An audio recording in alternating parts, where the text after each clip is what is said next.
morning. Can I have a good morning back, please? Good morning. Thank you, and happy Valentine's Day. We're going to share the love this morning.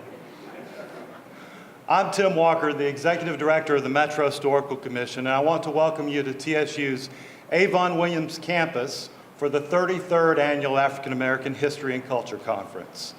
It's great to see a pretty full house here today. We actually have 250 attendees here, and that includes about 50 middle school students from the John Early Museum Magnet School who will be here just a little later this morning. So please welcome them and share the love.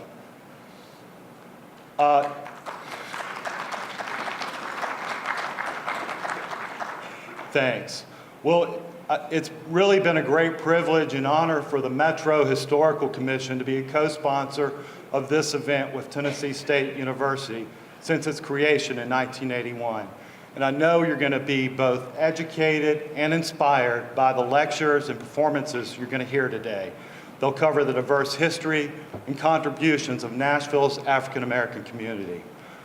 But before we get started, I want to recognize and thank the conference's planning committee.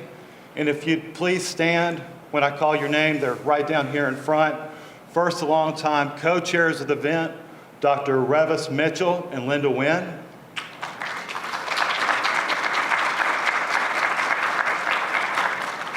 Thank you. And committee members, Pamela Bobo from TSU, Crystal DeGregory. Crystal, are you here? Don't think she's here. Sajid Hussain from Fisk. Merle Kennerson from TSU, who's new to the committee. Michael McBride. Don't see Michael. Gloria McKissick. Tara Melnick. I believe Tara's outside. Sharon Hall-Smith. Leothora Williams. And I don't see Leothora this morning. And finally, we want to give a very special thanks to Dr. Gloria Johnson.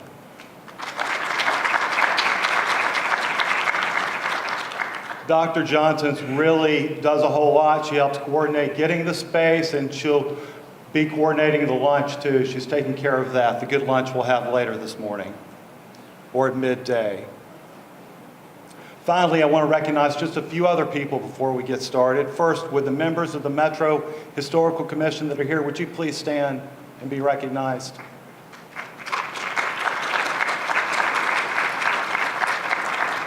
And our Davidson County historian, Dr. Carol Busey, I know she's here. Carol, would you stand? Thank you. And finally, I want to thank those outside working the registration desk. There are our staff, Scarlett Miles, Yvonne Ogren, our interns, Jessica Reeves and Denise Gallagher, and TSU staff, Carmen Wilson and Cordia McCutcheon. So we want to thank them too. Well, finally, to finish this morning's welcome, I'd like to introduce Linda Wynn. Ms. Wynn, as most of you know, wears a lot of hats. In addition to being a co-founder of the conference, she's a faculty member at Fisk University in the History Department. She's Assistant Director of State Programs for Tennessee State University, a noted writer and historian, and I'm proud to say she serves on the Metro Historical Commission. Ms. Linda Wynn.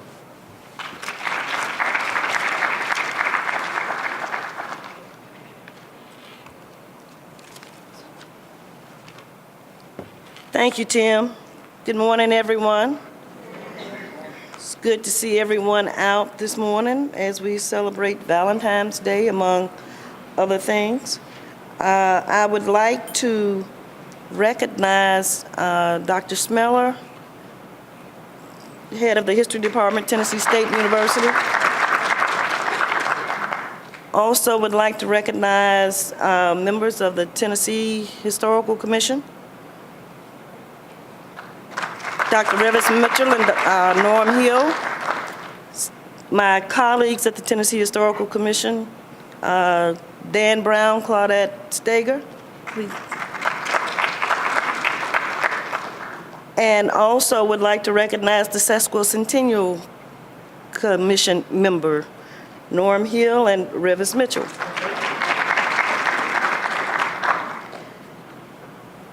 Are there any political leaders in the House? I didn't see any when we came in this morning.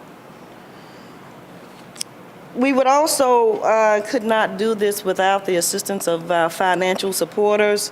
We'd like to thank Akibalon Images, Spruce Street Baptist Church. Are there any members from Spruce Street Baptist Church here? Please stand.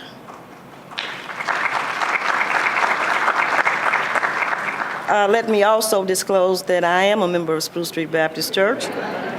And I would like to thank them for they have been a contributor to this conference all 33 years.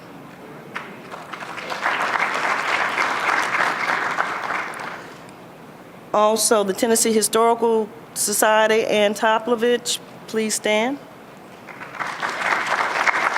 The Historical Society has also been a longtime contributor of this conference. Let me recognize some of the anniversaries that we are celebrating this year. First of all, we're either looking at the sesquicentennial or a 50th anniversary. You're going to hear a paper on the Battle of Nashville, which was a two-day battle in Franklin and the Nashville campaign that represented the end of a large-scale fighting in the Western theater of the American Civil War. We also want to recognize Freedom Summer, which took place in 1964, which was an event to register African Americans in Mississippi.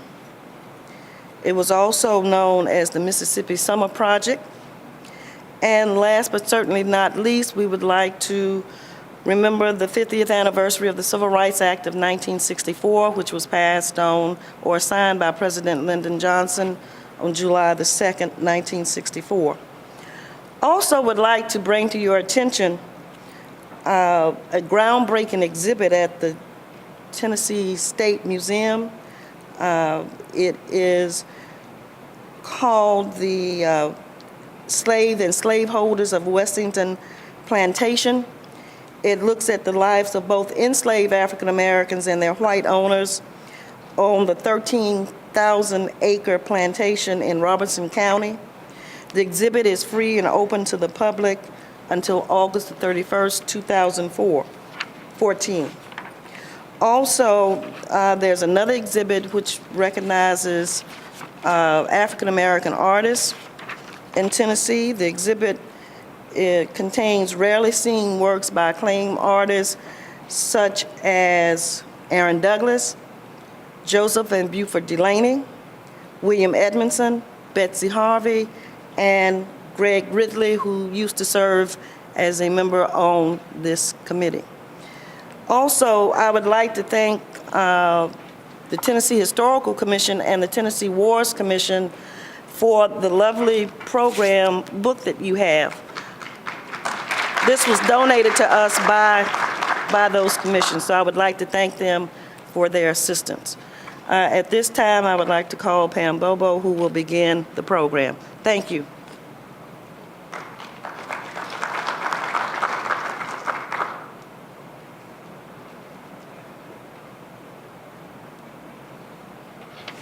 Good morning. Before I introduce our first presenter, there are a couple of people that I would also like to recognize. Dr. Joel Dark, who is the Associate Dean of Liberal Arts at Tennessee State University, and Dr. Bobby Lovett, former professor of history at Tennessee State University as well. There are also some additional financial supporters that I'd like to recognize. Akibalon Images, who continues to provide us with our morning repast, Holy Trinity Episcopalian Church, and as Linda said, Spruce Street Baptist Church as well. Our first presenter for the morning is Norm Hill. He is retired as president of the Foundation for Cracker Barrel Old Country Store. He also served as senior vice president of human resources for Cracker Barrel and as the senior human resources executive for several Fortune 500 companies. Norm served 3 terms as chair of the Tennessee Historical Commission and is a living history presenter for the 13th United States Colored Infantry. He is a graduate of the University of Akron and a veteran of the U.S. Air Force. He and his wife, Alina, live in Murfreesboro, Tennessee, and this morning he will be presenting Black Soldiers and the War of Rebellion. Please welcome Norm Hill.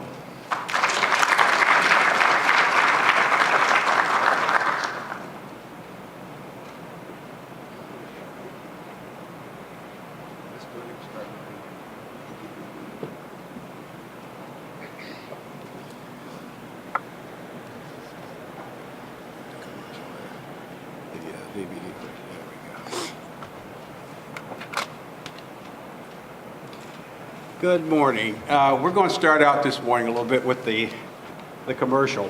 One thing we've tried to do over the last several years is to bring the awareness level of our history to our community. And I've been working with PBS, and I think if you haven't seen this before, I think it'll be real interesting. Okay.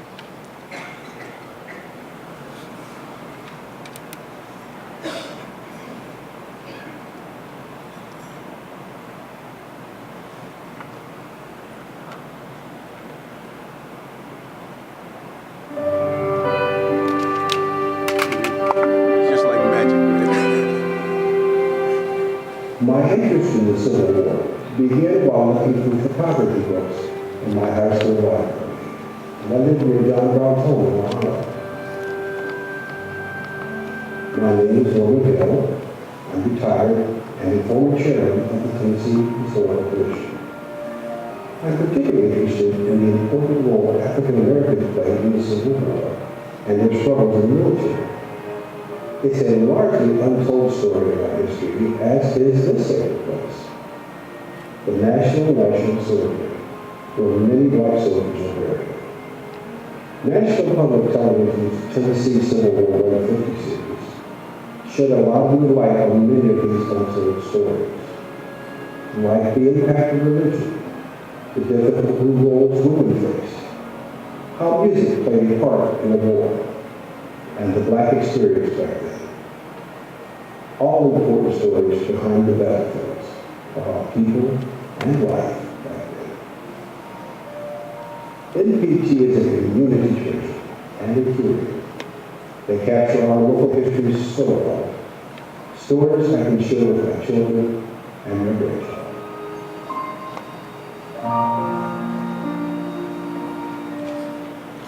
Thank you.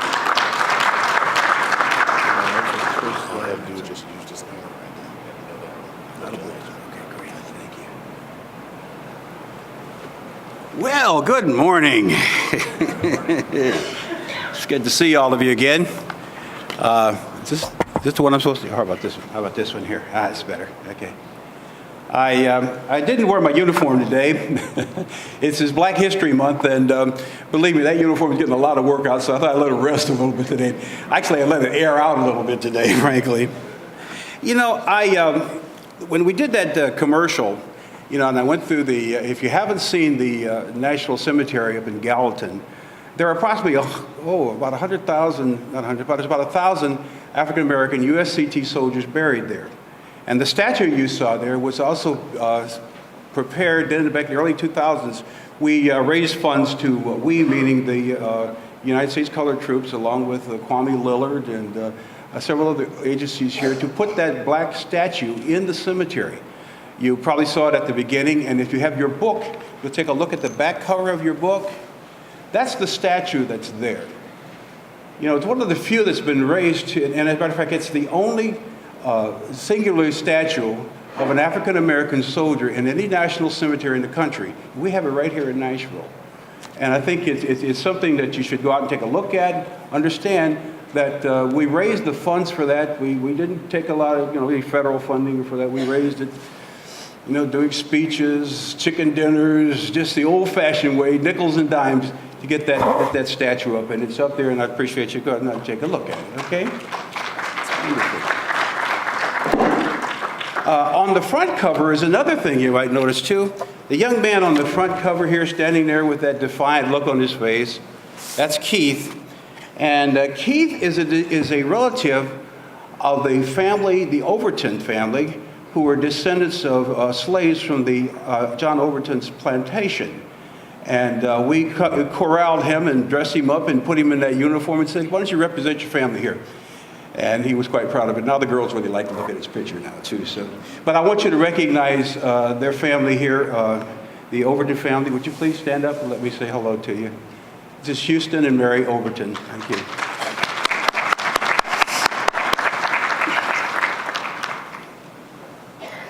Okay.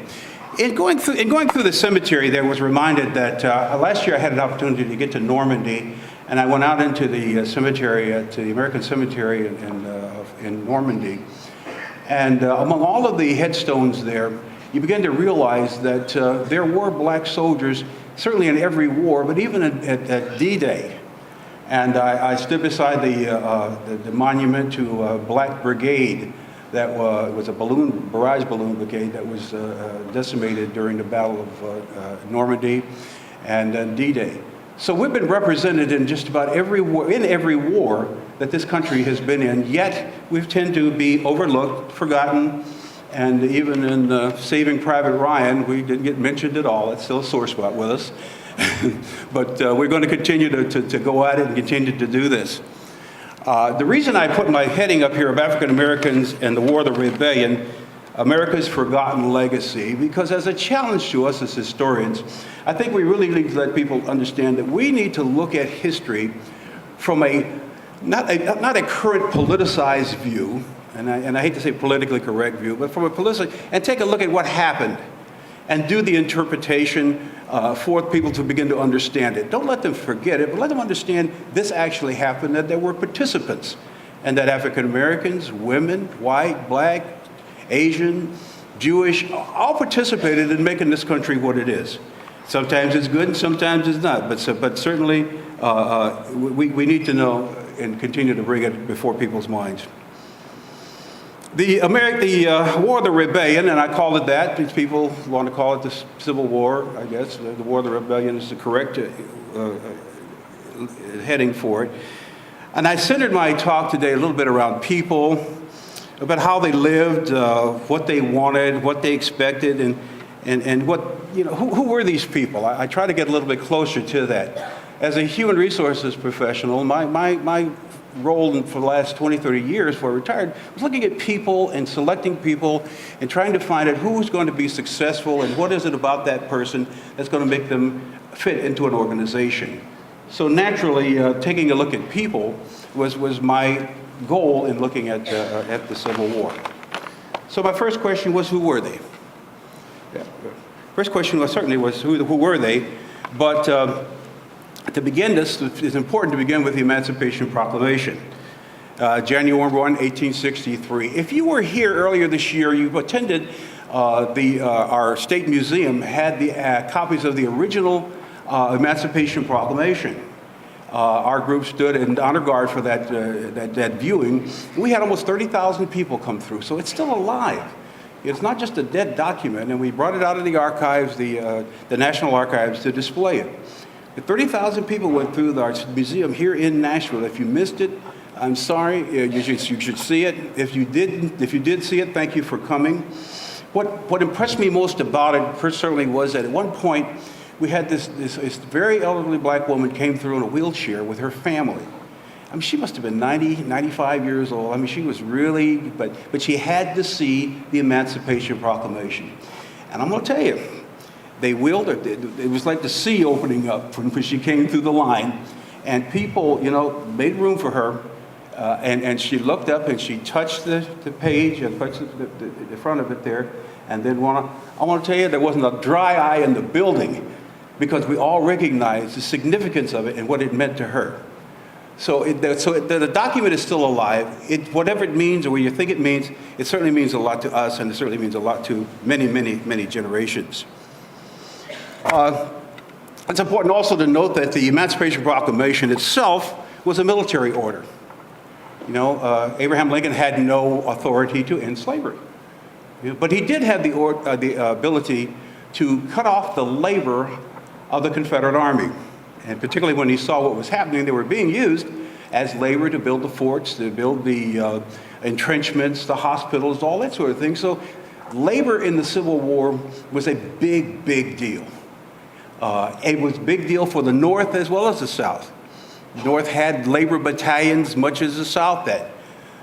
They even conscripted black people into the army after being in labor camps, basically. But remembering that labor was the big issue here. The Emancipation Proclamation itself did not take effect in Tennessee, as you realize that. But the thing that it did do, once the forever free was said, people left the plantation. We freed ourselves, basically, and started following that army as it went through. So even though a document might have exempted Tennessee for Lincoln's reasons, it also created the environment for us to leave these plantations and seek our own freedom. And one of those seeking us freedom was to join into the Union Army. It created the opportunity and the authority to enlist black people into the Union Army. And that was, I think, the foundation for the Emancipation Proclamation and why it's so important to us. Okay? Now let's take a look at who they were. I did a few statistics here, and I found it very interesting that the average age was 25.8 years. 50% of them were married. 75% were farmers or laborers, and 81.8% were born in slave states. 95% of black men of the military age lived in slave states. They were the most native-born portion of the Union Army. Only 0.06% were born outside of the U.S. So this was truly the American portion of the United States Union Army were black people. 71% of black males of military age in the North joined the Union Army. They joined the Union Army, not to mention the conscriptions, but they also joined. Between 178 and 200,000 black troops enlisted and white officers served on the Bureau of Colored Troops. In Tennessee, 20,133 black Tennesseans served in the Union Army with a 25.3% casualty rate. Again, they're buried in the cemetery out here in Nashville. We do a ceremony every Memorial Day. We march in the parade every Veterans Day. You might want to bring that up every now and then, that if you're taking a tour out there, you'll see something very unique. USCT troops North and South. Now, USCT, of course, stands for the United States Colored Troops. When we first started doing this, not too many people wanted to say the word colored. I had to tell people, it's okay to say colored. It's all right. Don't worry about it. It's okay. You know, we were on Channel 5 doing a statement here, and my friends, and the lady called in, and she said, you know, y'all be better if you didn't call yourself colored. Well, I said, well, you remember that? Well, it wouldn't be historic, not only would not be historically correct, but I think it would be a disservice to those people who served and died with that leader. And particularly when you look at the tombstones in these cemeteries, which has USCT on the tombstones. Troops from northern states, 79,283. USCT troops from the southern states, 93,796. Unaccounted for were 5,000, or a total of 178,895. We usually say between 180 and 200,000 troops served in the Union Army that were black. At the end of the war, approximately 10% of the Union Army consisted of black soldiers. It was alleged to be the largest gathering of armed black people in the world at that time, which made a lot of people nervous, you know. It would make you nervous, you know. Okay, let's take on the next. So the first question that always comes to me after I do this, it says, yeah, well, what about those blacks in the Southern Army? I refuse to say black Confederates, okay? Well, and there's a reason for that. You know, Confederacy denotes a certain companionship, camaraderie, and equality, and certainly they were not that in the Confederate Army. Although you can't imagine a Southern Army without the participation of black people. No more than you can imagine, you know, the South without black people. We were there. We absolutely were there. You know, the Southern Army was somewhere around 800,000 to 1 million. And they're not really sure how many were actually in the Southern Army, and we're not sure how many blacks actually were in the Army. But they did participate. They participated as body servants, as you see here. This is a Mississippi colonel with his body servant.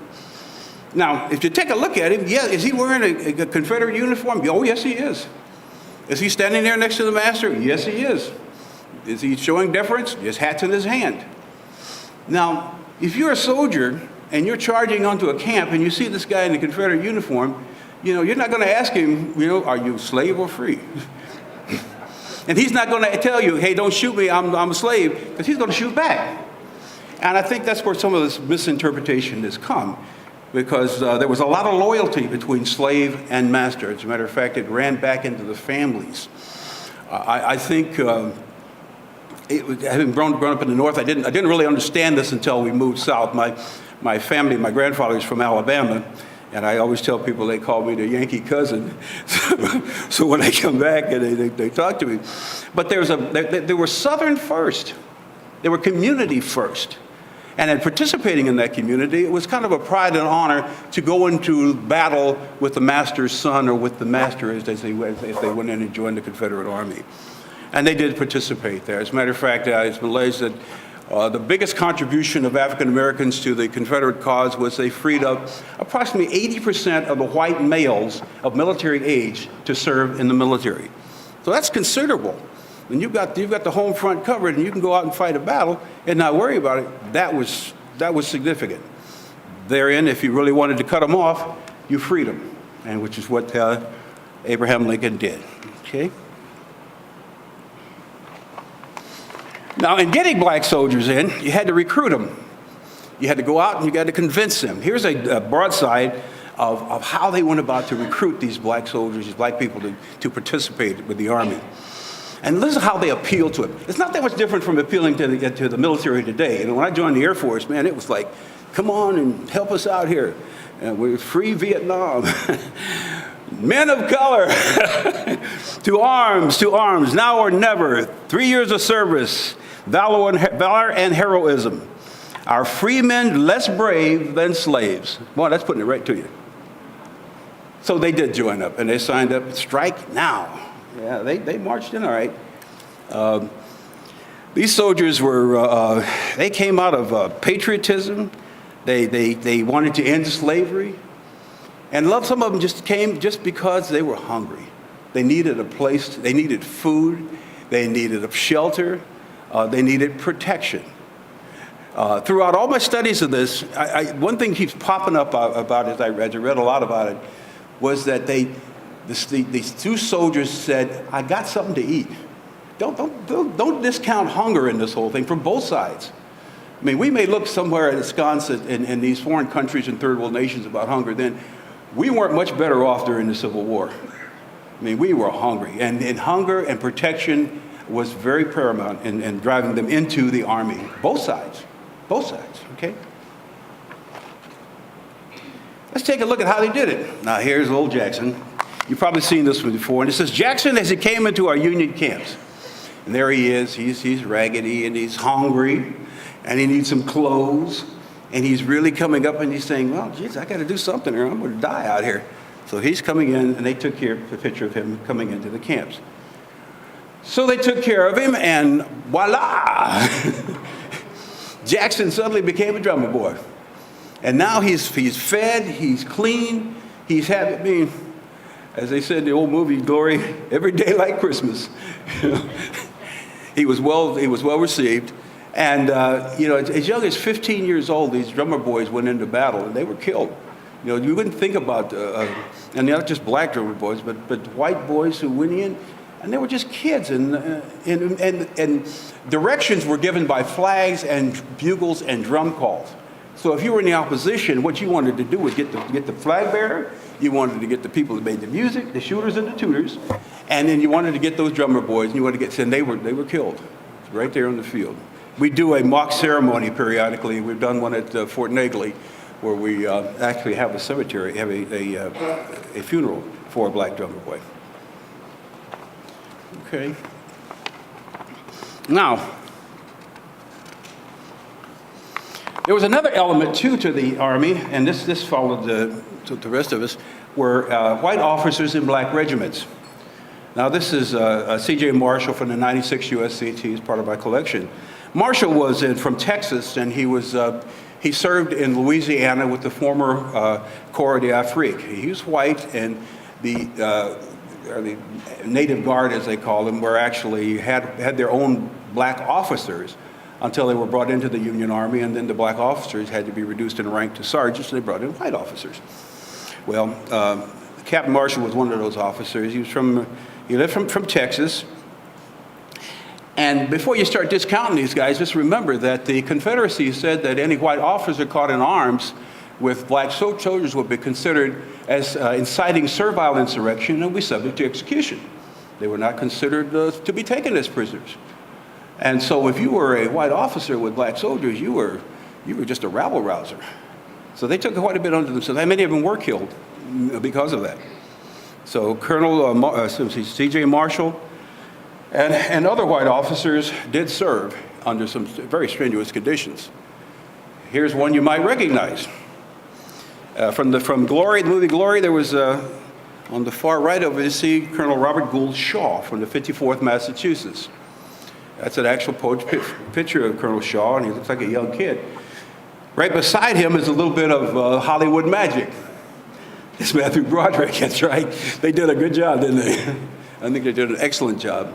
And it was quite a moving. And if you haven't seen it, again, it plays about every 15 minutes on television, and it's fun. Yeah. Okay.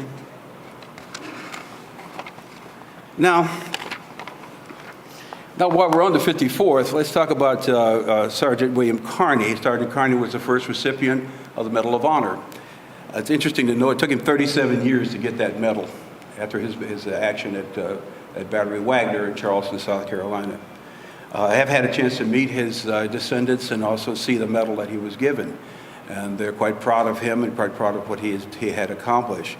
But here's a man who charged up an embankment into the fort, held the color bearer, remember I said about carrying the flag, carried the flags, was shot in both arms, his legs, had to drag himself back, and when he came back into camp, he said, "I did but just to do my duty. The old flag never touched the ground, boys." And he was obviously a very, very brave man, and this is what he accomplished. Now, before you start saying, well, geez, why did it take 37 years? Well, it did take longer, and it's very interesting to distinguish. A lot of those awards were given 20 years after the war. His went 37 years, and he was the last honoree who was given a medal from the Civil War. He died in 1908. Back here to Tennessee. Let's take on Fort Pillow, okay? I did the part of the visitor center video for Fort Pillow, and it was really interesting in doing Fort Pillow as to what occurred there and what you have to be there to see what occurred and how it occurred. By the way, if you want to go to Fort Pillow, you got to want to go to Fort Pillow. I mean, it isn't on the way to somewhere else. It's in Lauderdale County, where the river used to be. It's pretty bad.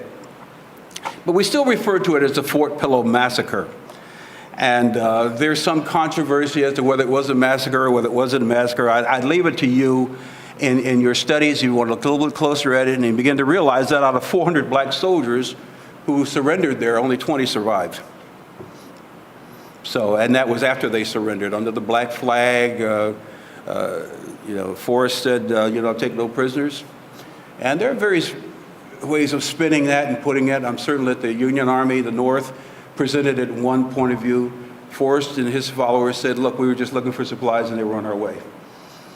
But be it as it may, it was enough of a trigger to bring a lot of, discourse and disconcern in the North about the treatment of black soldiers. I mean, why would they do them like that?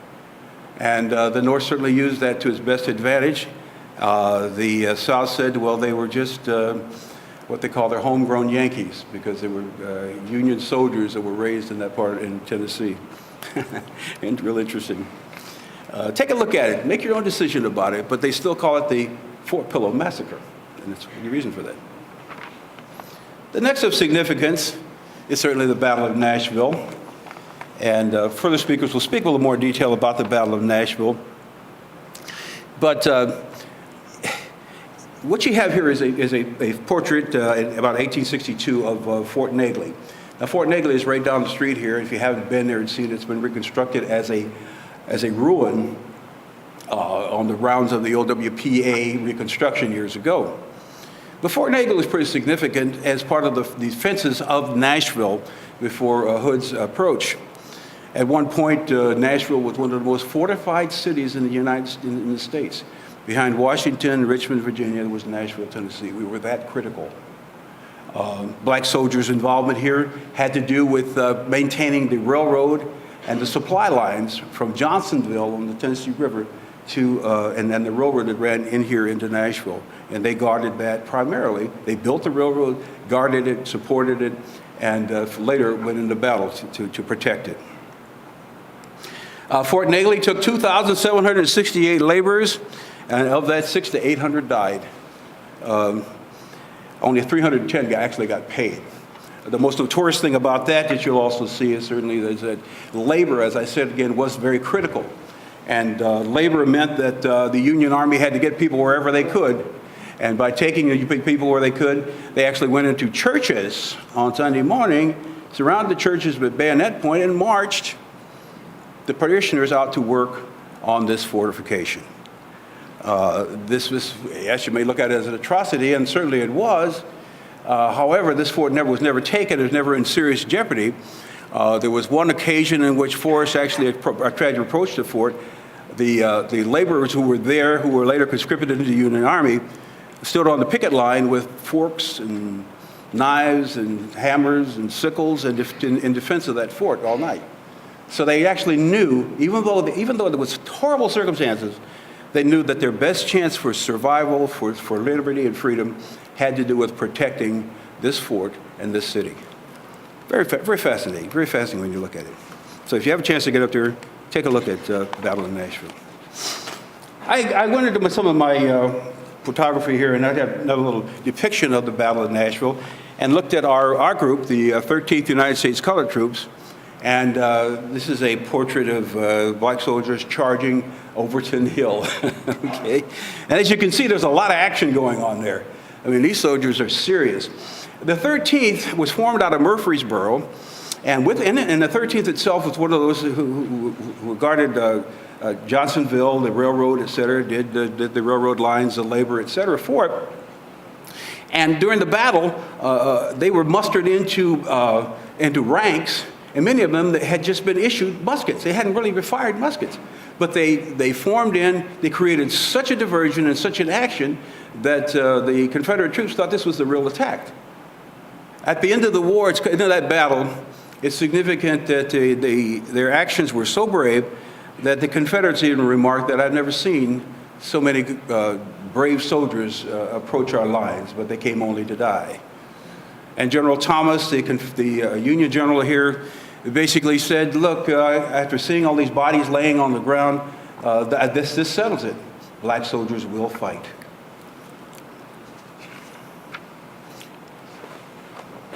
A little more on the Battle of Nashville. There's another little printout of my collection here I wanted to share with you.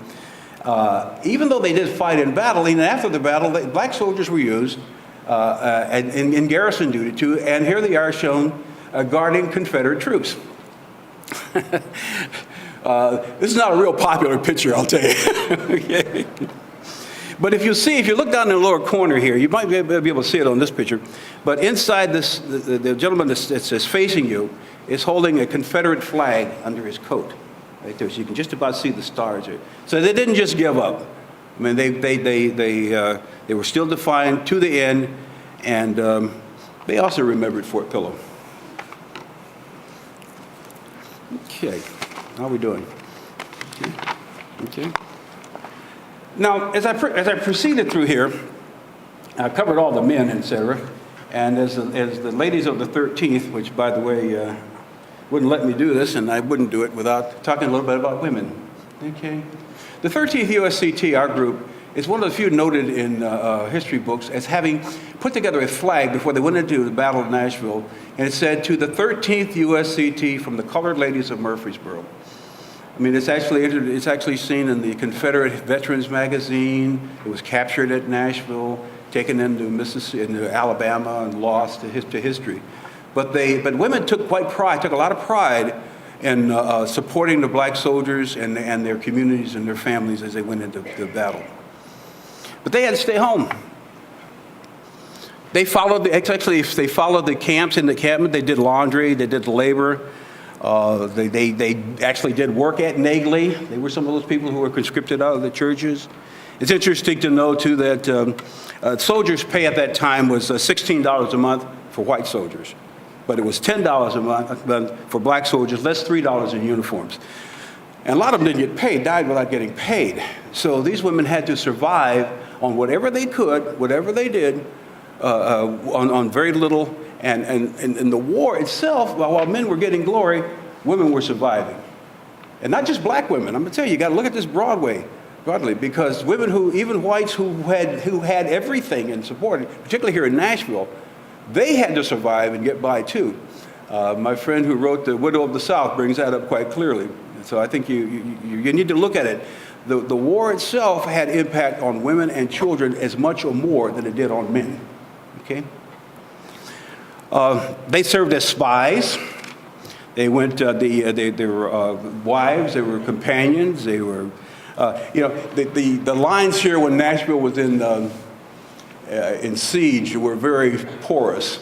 So spies went back and forth, back and forth. So the Confederacy knew what was going on inside our lines, and we knew what was going on inside their lines.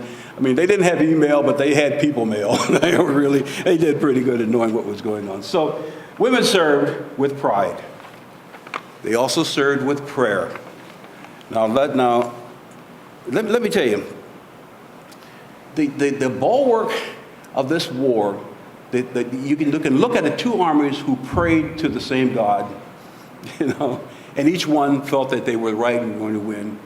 But black people prayed. They prayed for freedom. They prayed for survival. They prayed for just getting through the day. And Lord knows that they had a tough time doing it. So they survived also with prayer. I had a student at college in Chattanooga, at Oakwood College, and when I did a presentation, she said, well, black people are always just so downtrodden. Didn't they ever do anything in that war?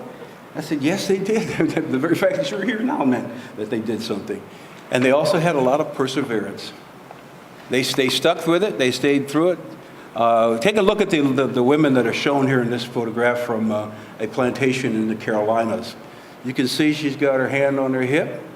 They're praying. They're looking. They're defiant. They're perseverance. They survived. And you are the direct descendants and recipients of that pride, perseverance, and prayer. Now, what I'm going to try to do here now is share with you a recording that I did from Mr. Fountain Hughes. Now, Mr. Hughes was a part of the project to record slaves after the war. And as you know, a lot of them were written, the old WPA Writers Project, and some of them were recorded. So I'm going to play a little bit for you.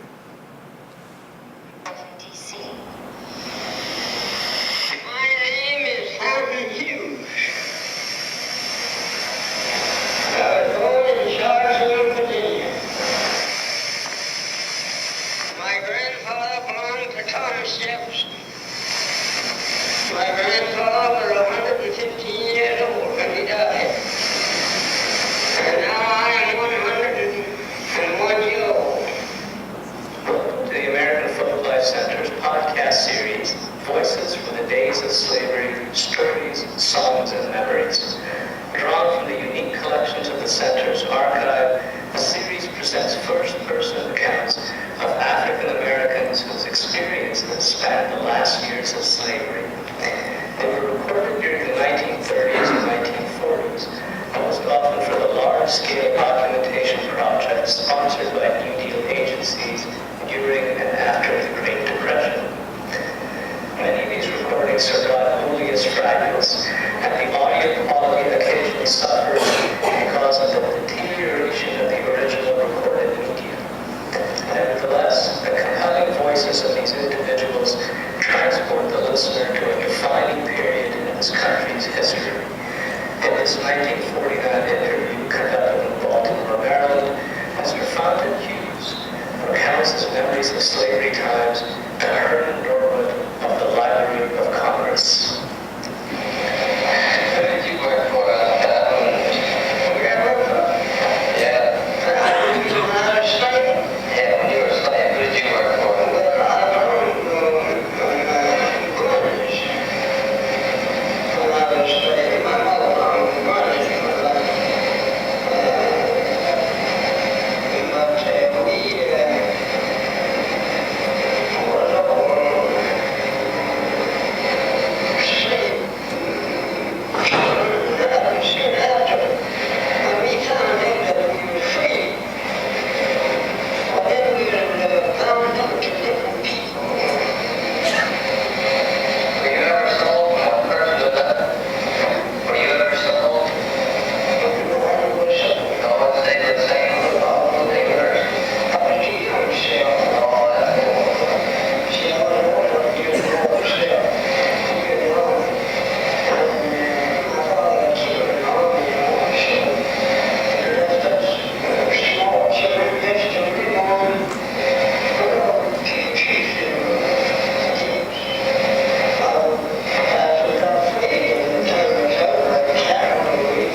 I thought it was just significant to listen to an actual slave, what he had to say, how he felt about slavery, and how he felt he would rather die than remain a slave.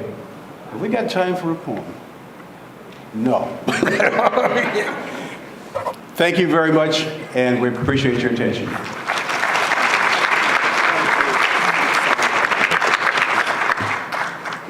right, it's all yours.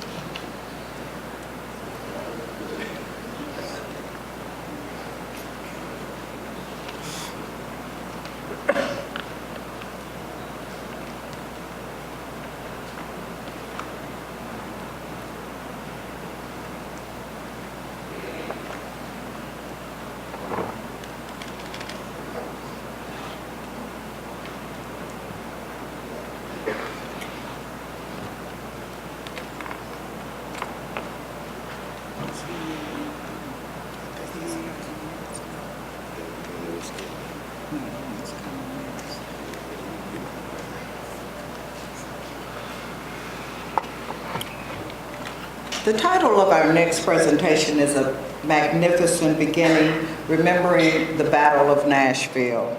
Dr. Tim Johnson earned his PhD in history from the University of Alabama in 1989 and has been on the faculty at Lipscomb University since 1991, where he is professor of history and university research professor.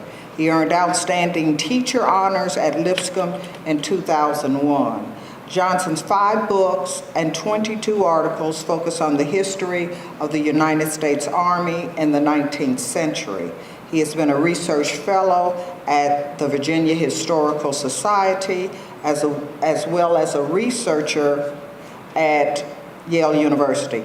Johnson has appeared on the History Channel, C-SPAN, and public television. Would you please welcome Tim Johnson?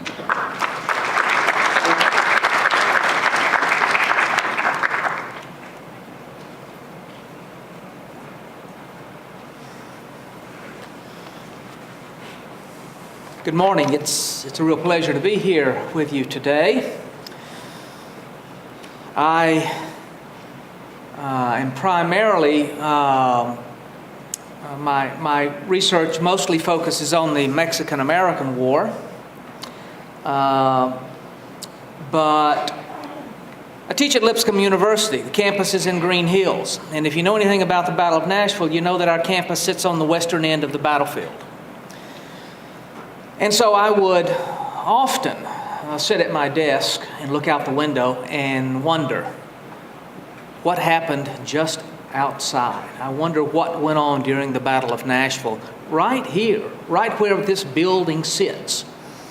And so, with the approaching of the 150th anniversary of the Battle of Nashville, I thought that it would be significant for Lipscomb to host some events that commemorate that battle. And I want to say a little bit more about that at the end of my presentation. You've heard about the sesquicentennial events over the last 2 or 3 years commemorating the 150th anniversary of all things Civil War. Well, the Battle of Nashville will have its 150th anniversary this December. And so I want to, 2 or 3 things that I want to talk to you about. Now, I know that we started a little bit late. We're running behind schedule, and I'll try to shorten my remarks. But I want to, first of all, talk about why Nashville, why the city of Nashville, so important both to the North and the South in 1860. But I do want to highlight for you the role that the African American soldiers played in the Battle of Nashville, in that 2-day battle. So we'll do that. And then at the end, I want to highlight some of the events that we're planning on the Lipscomb campus in the fall. Well, the place to start, I think, is with the city of Nashville.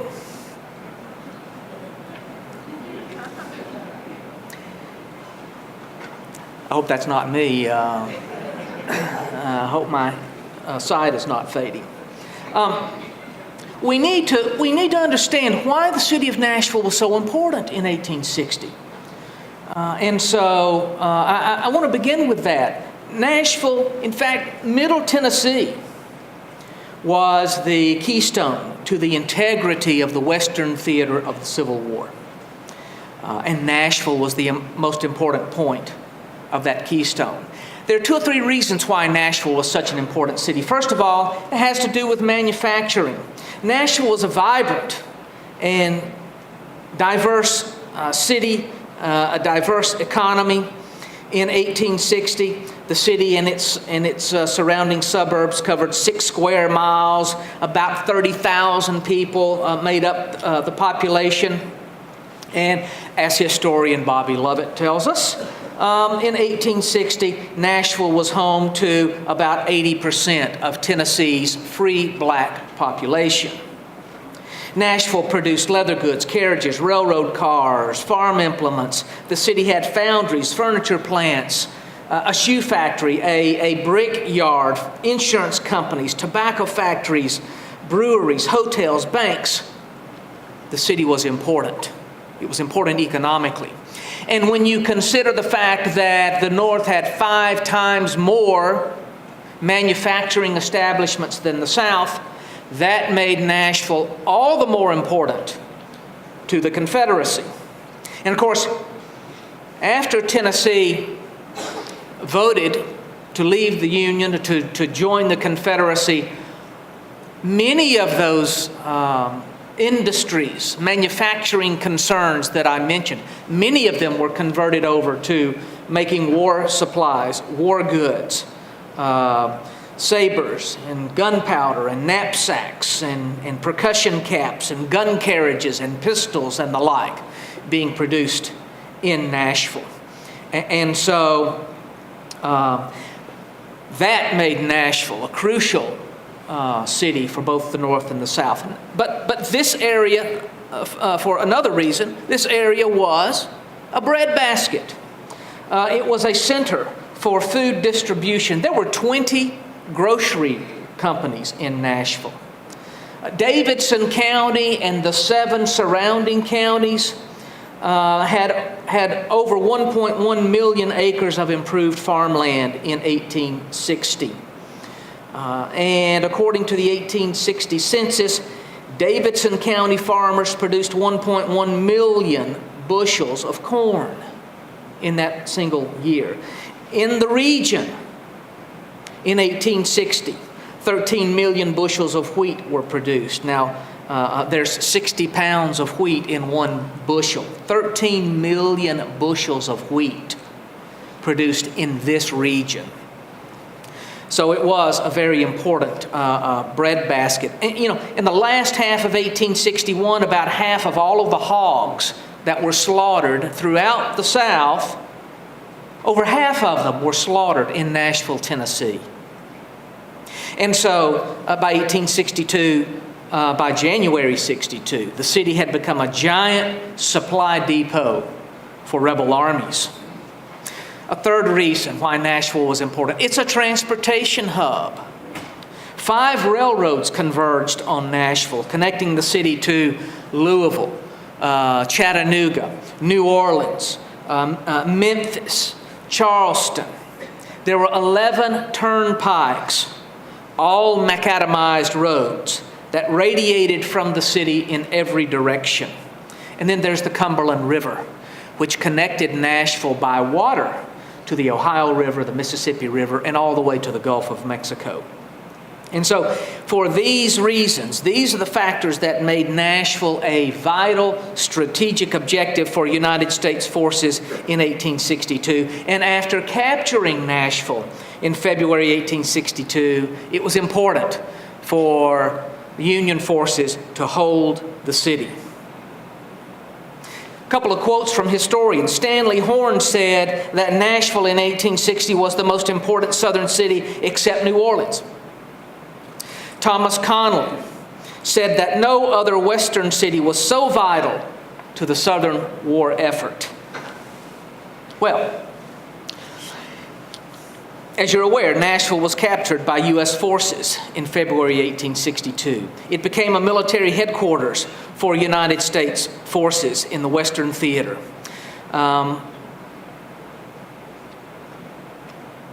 Nashville became a magnet for African American, many of them runaway slaves who became war refugees, who came to Nashville. Many of them would be used as laborers to construct fortifications and trenches that would stretch for 20 miles around the city. And African Americans were used often as forced labor to help build those forts and fortifications that ringed the city. But then Congress passed the Militia Act of 1862, which allowed African Americans to return to the ranks and serve in the armed forces. Now, I say return to the ranks because African Americans had served in the Revolutionary War. but they had been excluded from military service as a result of the Militia Act of 1792. And now, 70 years later, African Americans can serve in the military again. Well, in the fall of 1864, the war returned to Middle Tennessee. Nashville had been in Union hands for almost 3 years. The Confederate Army had been beaten at Stones River in Murfreesboro 2 years earlier, in Chattanooga 1 year earlier. And after Chattanooga, that army had been driven all the way back to Atlanta. And then after William Tecumseh Sherman captured Atlanta, something unusual happened in military history. Two opposing armies marched in opposite directions. The Union Army under Sherman will leave Atlanta and embark upon its famous March to the Sea. And the Confederate Army under General John Bell Hood let them go and turned west and then north, intent on marching back into Tennessee. When Hood and the rebel army marched back into Tennessee in the fall of 1864, Hood's intentions were to capture Nashville, reclaim Tennessee for the Confederacy, and after that, who knows, perhaps march all the way to the Ohio River. And so it was crucial that Union forces that were being gathered here, that they hold the city. And think about what the war situation was across the country in the fall of 1864, and think about what the Lincoln administration was having to deal with. Grant had been stymied in Virginia and was in a stalemate with Lee outside of Petersburg. Sherman had started his march to the sea, and in so doing, he had cut off his supply and communication lines that had been 3 months earlier. He had not yet been heard from. Where was Sherman? What would Grant be able to accomplish in Virginia? All of that was uncertain.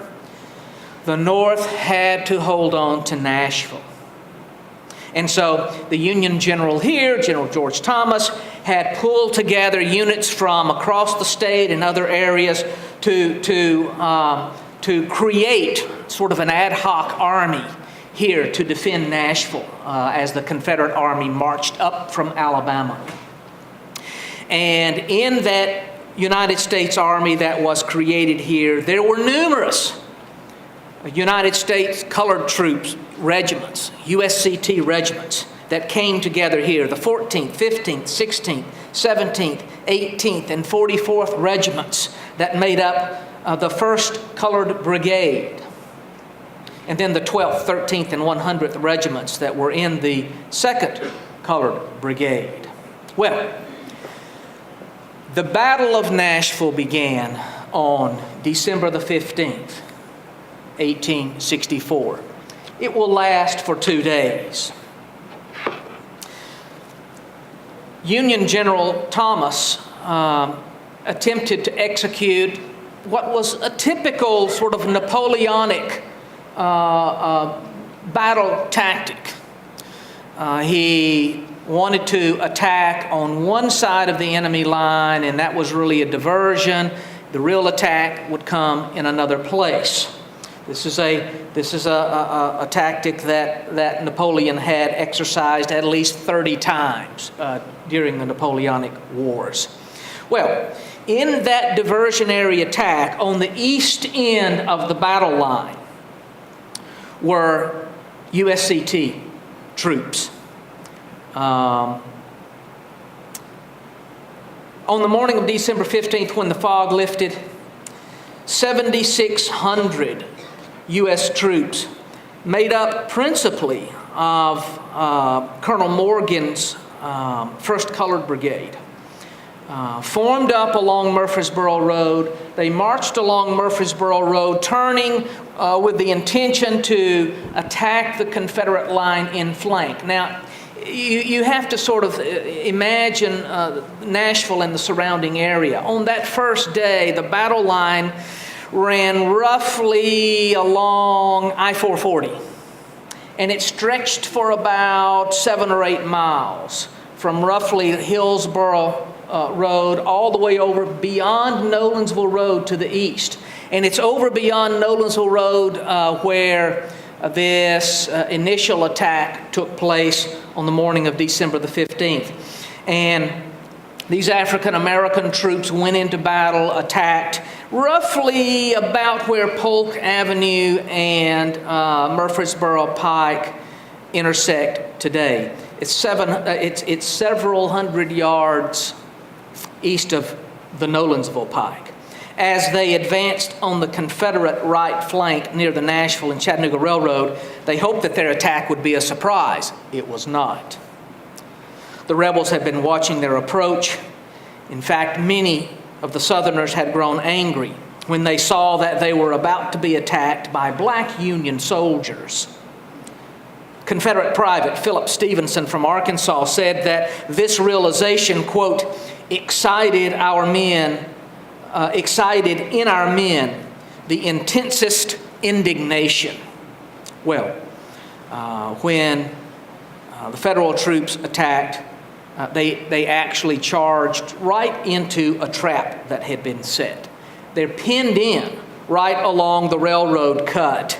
And if you've ever been over on Polk Avenue, you know that that is a deep railroad cut right in that area. Well, here they were met with intense artillery and musket fire.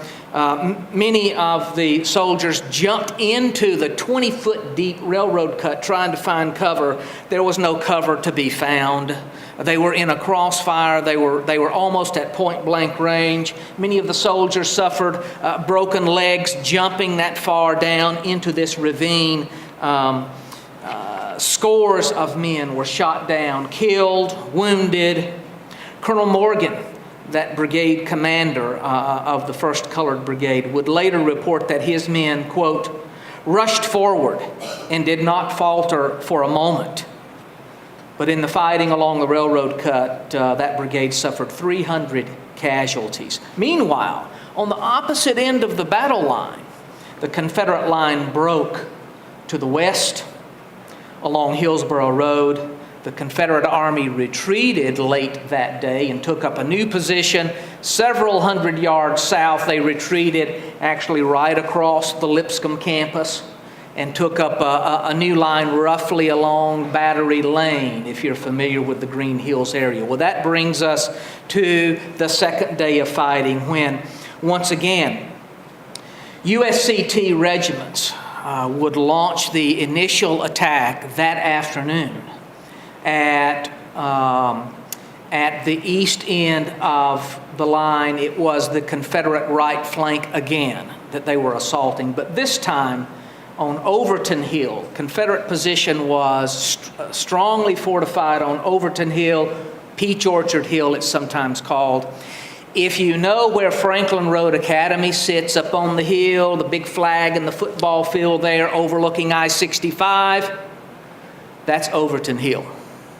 And there, the 12th, the 13th USCT made its bloody assault.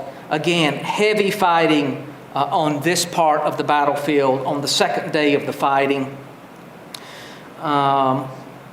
One Confederate soldier said this: "They fell like wheat before a mowing machine."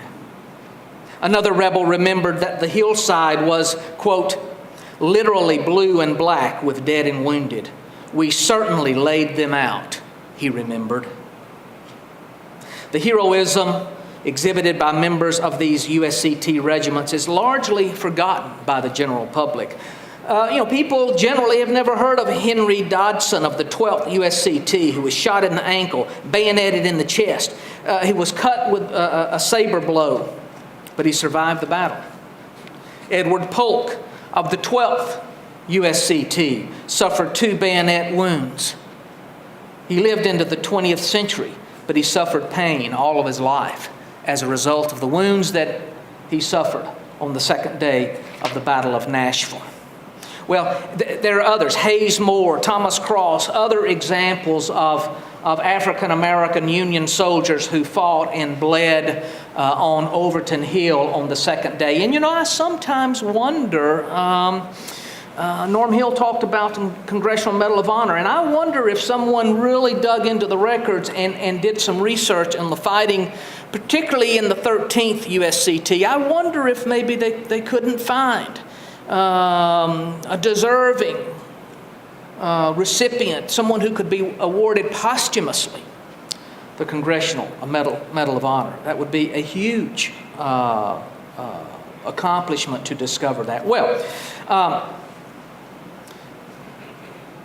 a lot of the men who went into this fight did not survive. The 13th USCT had 5 color bearers killed on Overton Hill. That regiment suffered 40% casualties, the highest casualty rate of any regiment, north or south, in the entire battle. Well, late in the afternoon, the Confederate line broke. That army poured south along Franklin Pike, Granny White Pike, and by any available means. The Confederate army had been defeated, destroyed. There would be several days of pursuit, but it was an overwhelming Union victory. Historian Russell Weigley said Nashville ranks as probably the most complete battlefield victory of the war. One Confederate soldier called it, quote, an irretrievable disaster.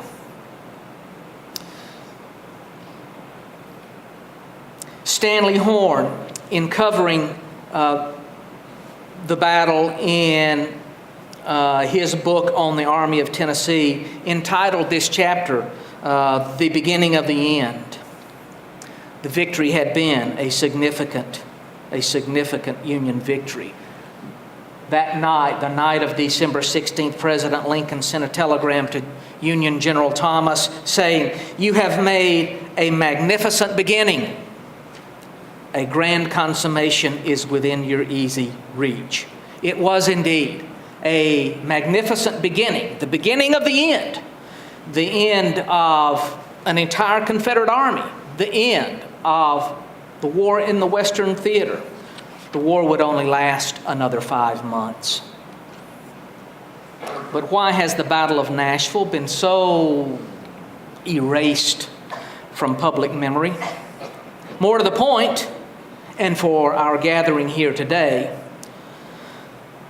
why do we, and I mean as a community, as the city of Nashville, why do we not know about and celebrate the role of African Americans here at the Battle of Nashville? Over 180,000 African Americans served in the United States Army during the war, but nowhere did they fight in as large a number as here at Nashville. About 13,000 African American Union soldiers fought in the Battle of Nashville. Their contributions should be recognized. Their contributions should be remembered. They deserve to be remembered and honored, because by doing so, the black man is seen not as the recipient of freedom, but as the architect of his own freedom, the agent of his own destiny. Not as a passive recipient of a gift, but as a deserving benefactor of what he himself fought for. There are a number of reasons why I think we don't remember the Battle of Nashville as we should. Part of it is simply the fact that what happened at Franklin 2 weeks prior to the Battle of Nashville has gotten so much more publicity and attention, and the Battle of Franklin sort of overshadows what happened at Nashville. And frankly, in recent years, down in Franklin, they have some pretty aggressive folks that are constantly trying to preserve parts of the battlefield and make the public aware of what happened there. Well, also, for decades, there was such a lack of preservation effort for the Battle of Nashville. I mean, it's only been in really the last 15 or 20 years that significant efforts have been made to try to remember the battle. But by the time you get to the late 20th century, I mean, 100 years after the battle, development has taken over the battlefield. people generally don't know about Granbury's Lynette over on Polk Avenue. They don't know about Shies Hill. They don't know. My own students, and I tell my students sitting in the classroom at Lipscomb, you're sitting on top of the Battle of Nashville right now. My students don't know that they're right in the middle of Civil War history. Well, and also I think, Nashville doesn't have the one single place where you can go and where the entire battle story has been interpreted. There are some wonderful places to visit. Go to Fort Negley. What a great place to visit if you want to learn about Civil War history. There are other spots that you can go to. But clearly the battlefield has not been preserved, and much of what happened here has been lost. Well, that brings me now, in closing, to let me tell you about some events that we're planning that we will host at Lipscomb this fall to commemorate the coming of the 150th anniversary of the Battle of Nashville. And what we're planning is not a typical battle commemoration. We're not going to concentrate on the generals, and we're not going to talk a whole lot about strategy and tactics, because there's so many other things related to the battle and to military history that need to be covered. We're going to deal with issues related to the morality of war, to civilians and women. We're going to talk about and try to really emphasize the African American role in the battle. And so we're planning an opening seminar in September in conjunction with Travelers Rest. We've been talking with Fisk University about some collaborative efforts. We will be doing Saturday tours, battlefield tours from the Lipscomb campus in October, and they will focus on the African American role in that battle. And then in November, we're having a major symposium, and we're bringing to town James McPherson, Pulitzer Prize winning historian who has written about African Americans in the war. We're bringing Joseph Glatar, who has written a book about the relationship between white officers and black soldiers. John Baker, I saw John earlier. We have him scheduled to speak on that day. In some of our other events, Carol Busey has agreed to speak and sort of give us the women's account of the battle. And so those are some of the things that we're going to be doing at Lipscomb in the fall. Everything that we do this fall is going to be free and open to the public. And we want the community to be involved, and we want the community to come to our campus. And so I invite you to go to the Lipscomb website this summer when we'll post a complete calendar of the events that we're planning. And we want you to participate and come and join us. Please join us this fall in making a magnificent beginning to an appropriate commemoration of the Battle of Nashville. Thank you.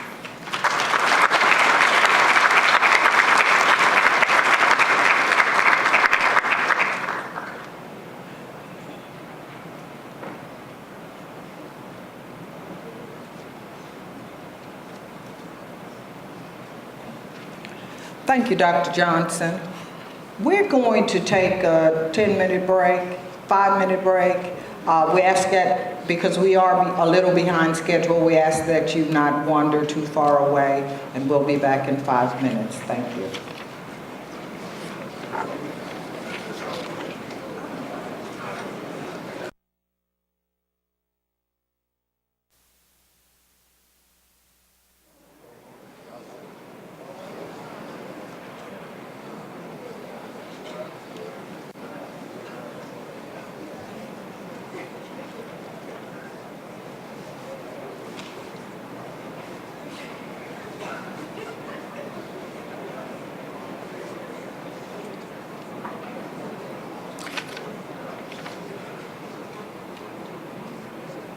I hope everyone enjoyed their short break. We do have people in the lobby that are still going through some respite there. I have a couple of announcements before I introduce our next presenter.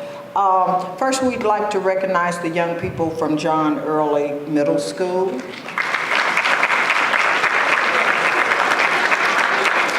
Yes. I would also like to recognize State Senator Dama Harper.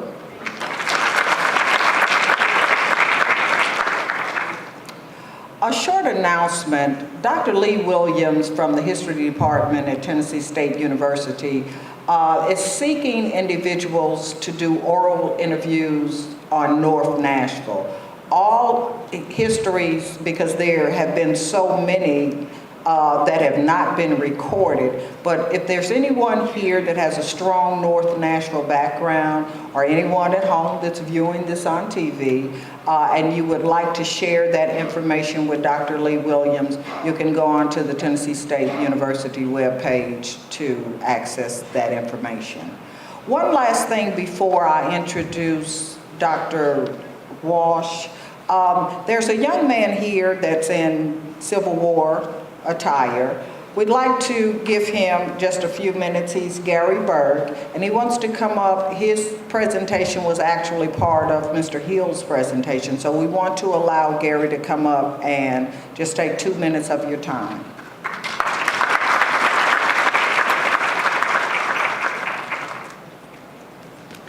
Thank you and good morning. It is an honor to present before you today. I am a descendant, the great-great-great-grandson of Peter Bailey, Company K of the United States Colored Troops. He was a veteran of the Battle of Nashville, so I'm proud to stand here as an answer to his prayers and part of that bloodline. Thank you. I'm also Vice President of the National Civil War Roundtable and a board member for the Friends of Fort Negley and the Battle of Nashville Preservation Society. Our director at Fort Negley is here today, Krista Castillo. I would like to acknowledge her. Please stand. A lot have been mentioned about Fort Negley. She is the director, and if you have any questions about the Friends of Fort Negley, please see her after today. I want to kind of bring this all in perspective with a poem that I wrote for the foot of that statue that Norm Hill and Dr. Johnson talked about in the Battle of Nashville. This poem is entitled Men of Blue. Your journey is somewhat a vague and untold story, how you gained the Civil War's honor and glory. From field hands to picking cotton, a tale of events that was almost forgotten, Men of Blue. Your faith and conviction sustained you through the wilds of slavery, to die on the field of battle displaying ultimate bravery, Men of Blue. You fought as contraband, slaves, and some men free, to pay the price of freedom for your family and me. You may have been forgotten on some of history's pages, but you remain on our hearts and minds for ceaseless ages, Men of Blue. In fighting combat, sometimes hand to hand, many of you grew quickly from a boy to a man. You often saw your enemies, even eye to eye. The lives that were lost makes my soul cry. As we honor those men before us, we unify as an awesome chorus, singing their songs of old, praying to the Father as their heavenly goal, Men of Blue. The battlefields are silent now, and the smoke is cleared. Their heroism and honor will always be revered. They now lie in a formation to be viewed by a nation, a brigade of brothers throughout many generations, Men of Blue. We honor you in the footsteps that you trod through the agony, bloodshed, and sod. For out of bondage became a battalion of men. For while we pay homage to them over and over again, Men of Blue. The cannons are silent, rifles without a round. We stand before them on this hallowed ground to stand at attention at the foot of their graves, reflecting on the lives they willingly gave, Men of Blue. Thank you.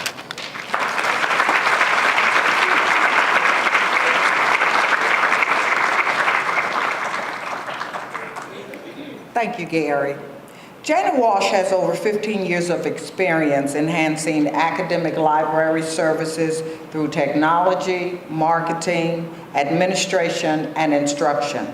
Her professional experience includes Cirrus Corp, Fisk University, HBCU Library Alliance Leadership Program, American Baptist College, Ingram Library Services, and Tennessee State University. Would you please welcome Janet Walsh?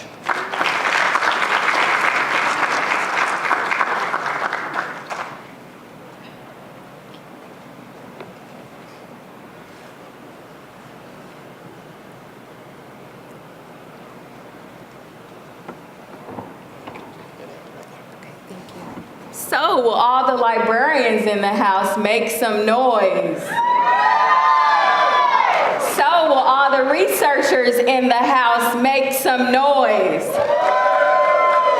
And for all of you who use Google as your personal librarian, make some noise.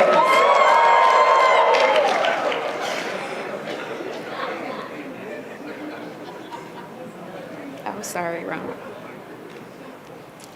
So it's been said that Google can bring you back 100,000 answers, but a librarian can bring you back the right one. Let's give it up again for the librarians. This is what we know, historians and researchers. People want information quick, convenient, and relevant. Some things should certainly be left in the hands of professionals. We have all the information, but libraries and librarians make the information fit.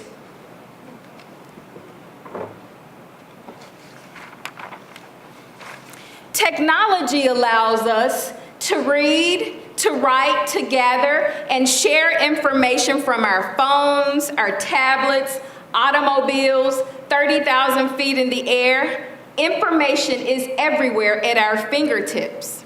Frankly, it travels faster than the speed of light, or even faster than we can hear about something happened. I loved hearing stories of information old where most of the information about our culture was spread through our grandmother's head, our mother's heart, our auntie's lips, and yes, even our neighbor's ears. They were our conduits to understanding what culture was all about. Looking at in African culture how oral transmission moved, it moved from one generation to the next, including music, dance, design, cooking, and religion.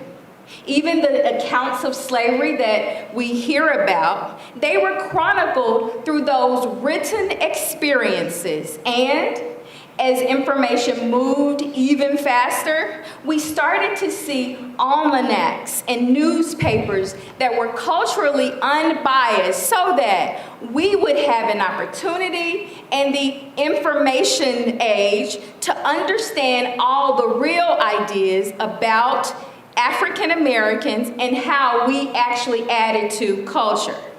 Lest we forget the Black churches and theaters who actually preserved and enhanced the sacred and artistic ideas of African American culture. Those were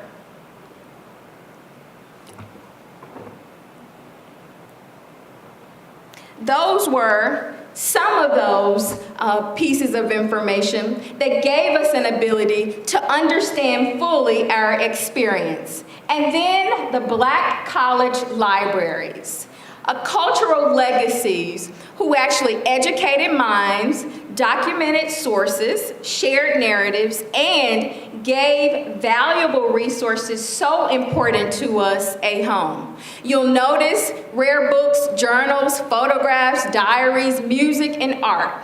They all were stored in alcoves and special collections in HBCU libraries because they were the voices of educational advancement, legal feats, research, social organizations, fraternal organizations, and athletics. As history happened, librarians were sifting, citing, writing, and preserving those resources that tell us even today what happened then. Libraries allowed us to partner in scholarship, stewardship, and usership from the academy to the community. Just very quickly, can you imagine that today alone, over 55 million photographs will be posted to Instagram? Has anybody posted a photo to Instagram today? Yes, all of yes, our middle school students, yes. 55 million photographs that sort of give us a snapshot of what's happening in the experience of our people. Also consider that as we speak, 755 million Facebook users are writing, sharing, blogging, and serving as online journalists, if you will, so that we could understand what is happening in society then. And lastly, even as some of you tweet this moment, the Library of Congress is archiving, storing, and ready to make available over 500 million tweets publicly. So we see that African American culture is still being shared, being stored, and transmitted in more ways than we ever know. As society moves from sharing information primarily through social media, we actually see some parts of social media as what we would some time ago understand as the letters, the journals, the resources that were previously held only in our sacred libraries. Libraries have a definite place in information research and transmittal through scholarship, stewardship, and outreach. There are so many considerations that one must cover, so that libraries actually these days serve as filters. How can libraries filter the million, billion, and zillion pieces of information coming from all of these different places? It can be done through building, sharing, and preserving that kind of information. How do we build? Libraries now, as a part, we used to have our photographs, our vertical files that existed in these sort of basic places in the library.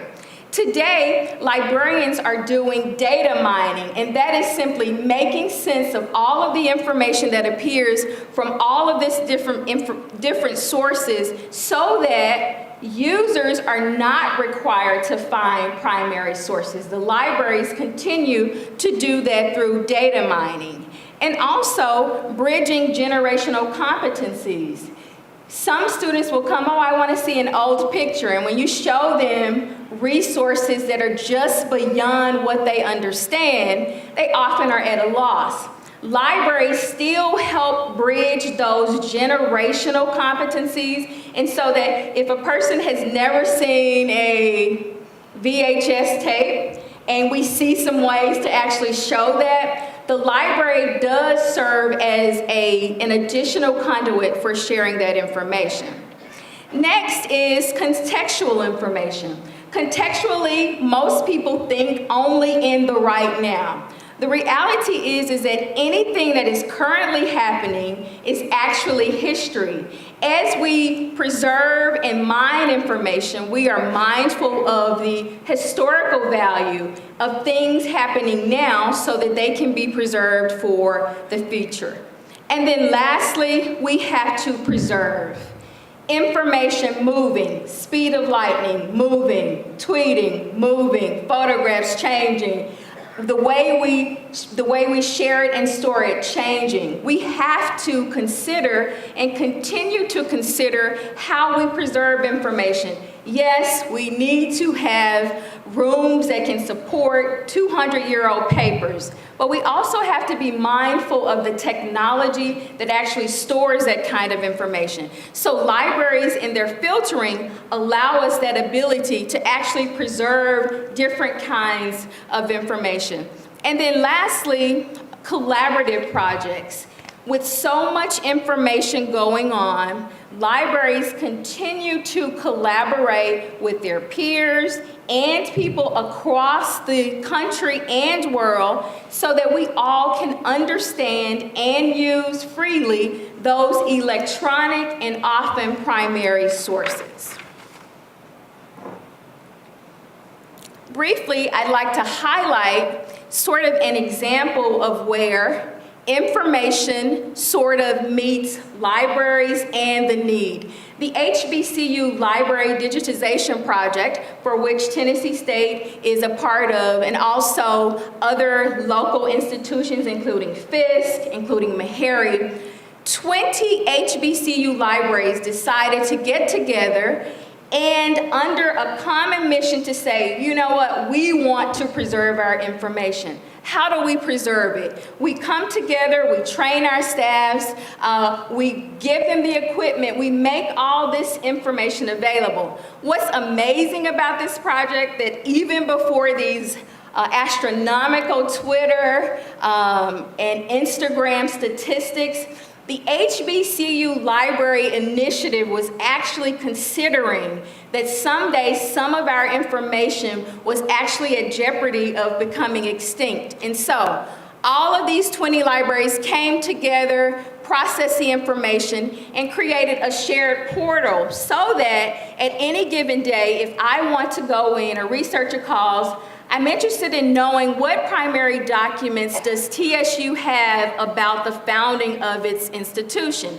We can very easily connect them to this HBCU Library Digitization Archive.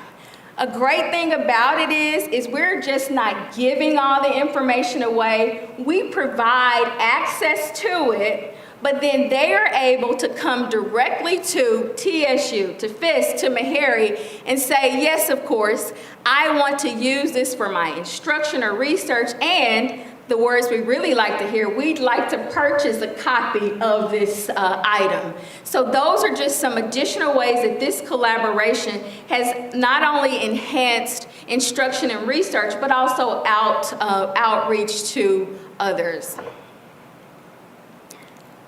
Just a few of the selected resources that were pulled from the archives. We have actually, at TSU, we have processed nearly 700 different photographs and resources. This is especially helpful because often people will call our special collections for information, and we can direct them to resources that we know that are actually available. I mentioned the whole potential revenue generation, is that also we offer access control. You know, a lot of us go to Google and get the images and download it and we just use them. With this sort of web portal, we have the ability to actually put a nice little watermark so that when you do try to get one of these original photographs of the Jubilee singers, it would actually have a nice "This Belongs to Fisk" in the background. So there are ways for which we can control access to some of these. Just a quick look at some of the collaborating libraries. These are all of the HBCUs that have participated to date. This is really wonderful to know because occasionally when you are searching for information, you can go and discover more information about some of the research about African American life and culture through these actual participating libraries in the database. This is a quick look at the address if you're interested in going to actually seeing this archive, and it's at http://content.auctr.edu/cdm. Also, I can send you the links to any of these kinds of things. In most of these collaborative environments, we think about what is actually meant to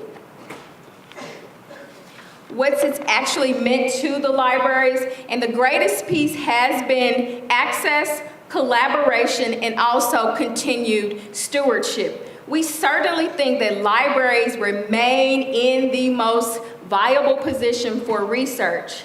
It means often that we have to take the technology and marry it with what's going on. And as most of you know, all of the libraries in this local Nashville and Tennessee area offer valuable resources. And if you have not called or hugged or texted a librarian today, please do it. We're here to assist you. Thank you.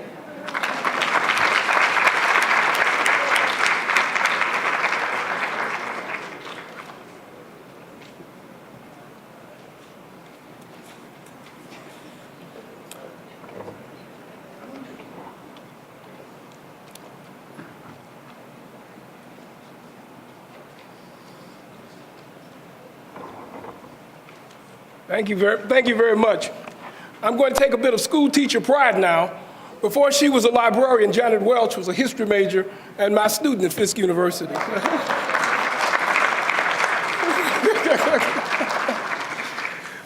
We are very fortunate to be able to stand here this morning and to have this event co-sponsored by the Metro Historical Commission and Tennessee State University. It's been a wonderful 32-year partnership. We've advanced knowledge at a level that's hardly been seen in a collaboration between government and education, and we're proud of it. This morning, it is my pleasure to present the president of Tennessee State University for her second appearance. When Dr. Glenda Baskin-Lovins appeared just hardly in town a few months, she came down last year to welcome us. And we're aware that there are so many activities, a myriad of activities in the busy schedule of a college president. But to have the president join us this morning, I think we are honored. So please join me in welcoming the president of Tennessee State University, Dr. Glenda Baskin-Lovins.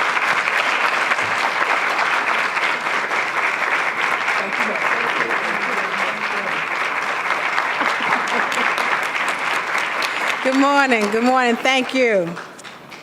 It is my pleasure to bring you greetings as we celebrate and commemorate this Nashville African American History and Culture. What a wonderful conference. I am so happy to be invited and to be present. I have found Nashville to be everything that I thought it would be and much more.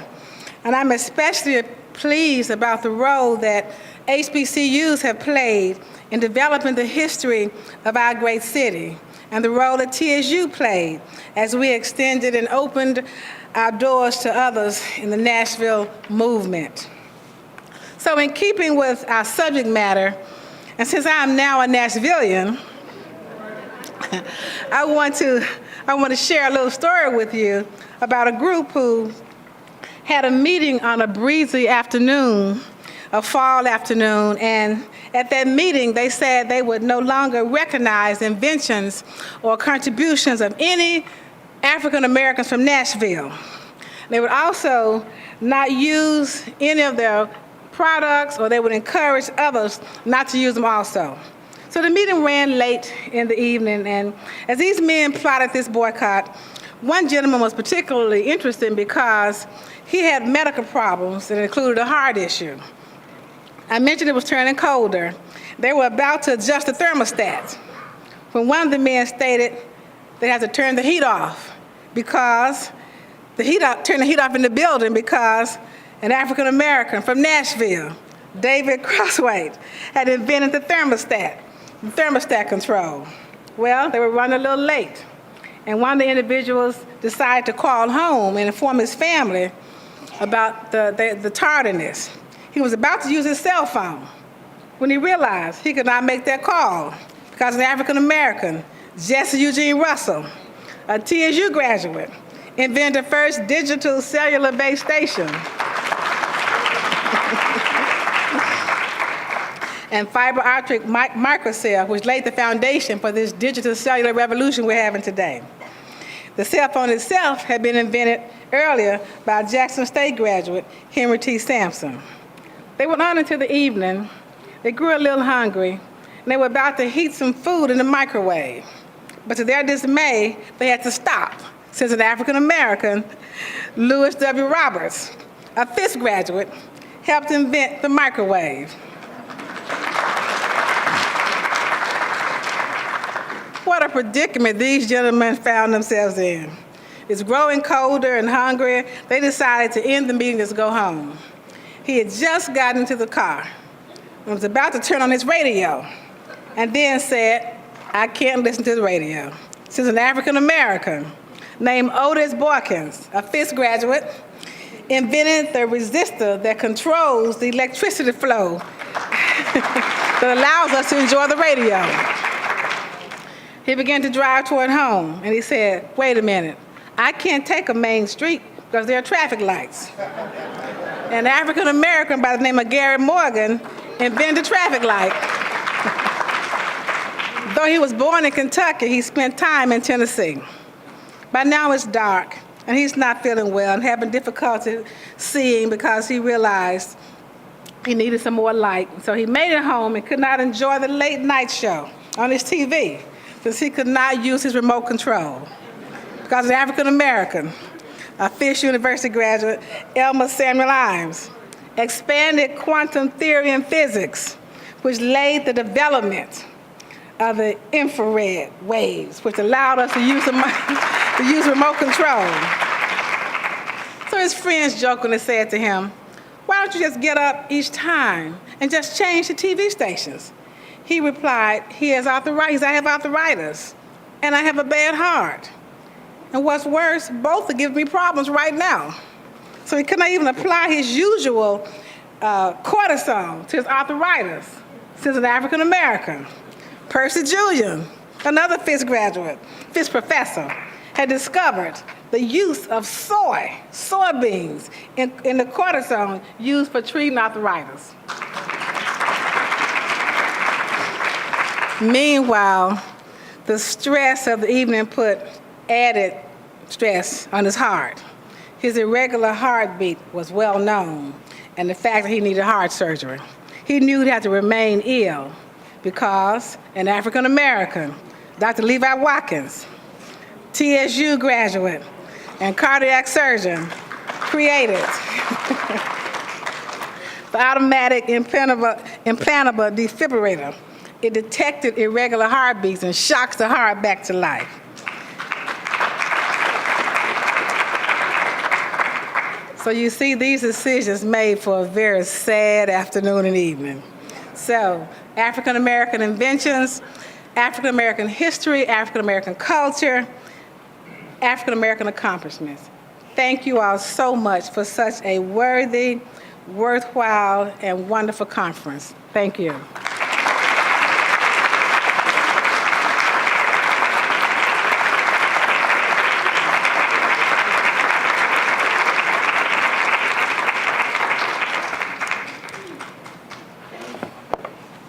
Now we see why Dr. Glover is president, but I must confess, I know that you were dean of the School of Business down at Jackson State, and now that you're doing history, I guess I'm going to have to try to do micro and macroeconomics. But this morning we make history at this conference. We're always welcome because it's co-sponsored by the Metropolitan Historical Commission of Nashville, Tennessee, and Tennessee State. And this morning, for the first time in 32 years, we're going to be welcomed by a congressional officer of a constitutional officer of the state of Tennessee, a constitutional officer of Metro Nashville, who just happens to be a Tennessee State graduate, holding a bachelor's and a master's degree. It's also the first time that his story, in this case, has been her story, and we're welcomed by a female, a black woman. It's a pleasure to present the Honorable County Registrar, County Clerk, Brenda Wynn.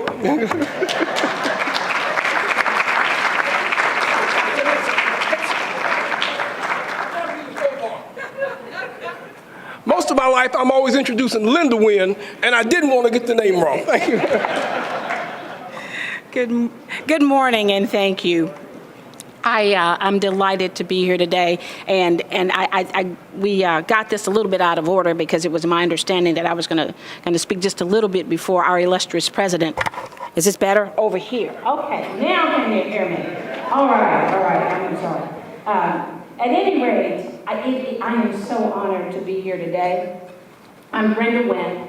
I have the great pleasure of serving as Davidson County Clerk, but I also have an even greater pleasure to welcome all of you here to this 33rd Annual Nashville Conference on African American History and Culture.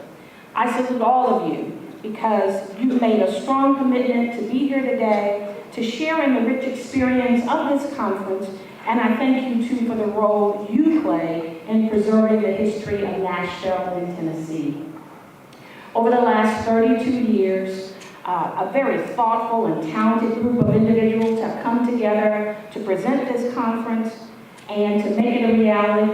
Reality this year is no exception, and so I know that somebody else has probably been assigned the task of recognizing the planning committee, but I want to salute Dr. Revis Mitchell, Linda Wynn, for the work that you and your committee have done to make this happen. I know that it took a lot of hard work. Linda and I talked earlier this week, and I know she was juggling a number of things, so thank you for the work you've done to bring this together. I also want to take a minute and salute the founding planning committee members. Two of them are here. Linda Wynn is one, and Dr. Bobby Lovett, who was here earlier somewhere. And I also want to salute my former professor and TSU history teacher who's not here today, but Miss Lois McDougal. She taught me history while I was at TSU. I was supposed to share, and I am sharing the segment of the program with our illustrious president, Dr. Glenda Baskin-Glover, and we thank you for those wonderful comments. I knew that you were going to come with it, girl. I knew you were going to bring it. So what I decided I was going to do prior to getting up here before you was to take Linda Wynn's advice, keep it short, and just talk a little bit about me and why I'm here. Some of you may know my background, but many of you don't. I wasn't born in Nashville. I was born in North Carolina. My dad was serving in the military, and shortly before I turned 2, we moved back here to Nashville. At about 5, my mom and dad separated, and so we moved into John Henry Hale Public Housing Development. My mom, now a single parent, raised 5 of us in that public housing development, but she was relentless in her efforts to encourage us to go to school, get a good education, and to do our best, to do our level best. Education, she said, was our way out of the poverty that surrounded us. And by God, she was right. All 5 of us graduated from Pearl High School. 5 of us went on to college. 4 of us graduated. I went to TSU. Got both my undergraduate and Master of Business Administration degrees from Tennessee State. I began my career working for the metropolitan government. Later, I worked for United Way, and before I joined the staff at Meharry Medical College, another historically black institution. I became director of the Mayor's Office of Neighborhoods, working for former Mayor Bill Purcell in 1999, and in 2003, joined the staff of Congressman Jim Cooper. Now, I was invited here today, as Dr. Mitchell said, because I was blessed, because I never want to forget how blessed I am. I was blessed to make history in November of 2012 when I was elected the first African-American female constitutional officer in Davidson County. Now, service has always been at the core of what I do professionally. But never in my wildest dreams did I ever imagine I'd find myself serving the citizens of Davidson County as an elected official. I get to wake up every day and go to work doing something that is satisfying for me, but also makes a difference in the lives of the individuals we serve here in this county. Serving as county clerk has been one of the high points of my career, and I will stand for re-election on May the 6th. I also want to remind you, if you live in Davidson County, that's election day, okay? Can't ask you to do anything else. I can just remind you that May 6th is election day. Now that I've gotten that plug in, I was going to ask Dr. Glover to join me, but I'm not going to ask you to join me. But I do want to say something to you in the presence of everyone here. I want to say to you, Dr. Glover, just how indebted I am to Tennessee State University. I want to share my great love and appreciation for this wonderful institution that helped to prepare me for where I am today. I enjoy so many privileges because I got this great foundation here. I thank you and TSU for all that you continue to do in this community. I thank all of you for being here today, and I also thank you for the opportunity to greet you. Welcome, and I hope you really enjoy this great conference.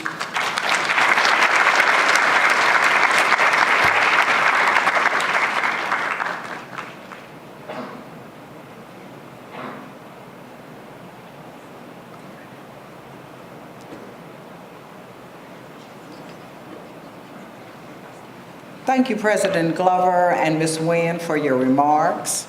Standing between you and lunch are the Fisk University Stagecrafters.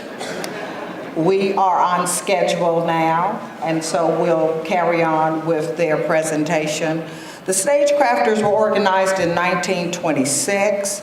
Ms. L.E. Cashin, professor in comparative literature, was their first director. The purpose of the organization was, and still is, the fastening of art for art's sake, the discovery and development of new talent, and the establishment of a little theater on Fisk campus.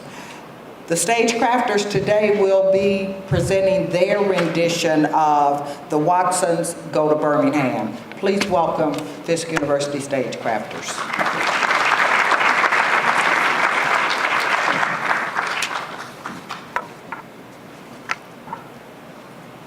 Good morning. My name is Persephone Felder-Fentress, and I am the director of the Stagecrafters, and we bring you greetings from Fisk University. The Watsons Go to Birmingham, 1963, by Christopher Paul Curtis, adapted by Reginald Andre Jackson. This morning, we are going to basically give you an excerpt from the play. The Watsons are from Flint, Michigan, and Daniel and Willona have decided that their son Byron, who is such a juvenile delinquent, needs to go down south. He needs to go to Birmingham and visit with Grandma Sands so that he can have a life-changing experience. And the scene that you are about to see, you are going to see where Grandma Sands has to teach him a lesson. Now, in this particular play, just for those of you who may not know, while they were there visiting Birmingham, the 16th Avenue Baptist Church was bombed, and 4 innocent little girls were killed. And when this happens, of course, the scene that you're about to see happens before the bombing, but there will be a reminder on the screen. This is the 50th anniversary year, 1963, that is. This year it was the anniversary of that, and so we thought it would be appropriate to do this particular piece for your conference. Thank you so very much for having us.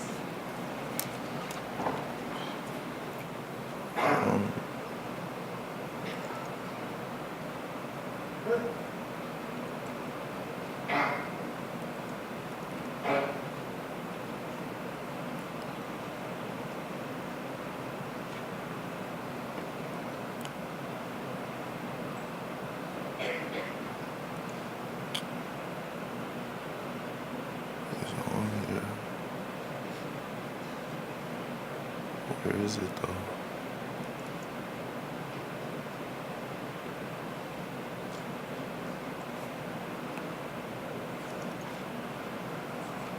No, that's not it.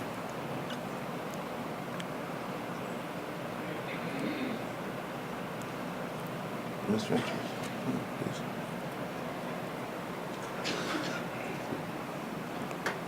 Of course, this was perfect last night when we came to practice. Okay, what happened? It's not here, Miss Ventures. Mm-hmm. It says not here. I don't see it. Oh, it's there. Wait a minute, which one did I give you?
change gon' come. Oh, yes it will.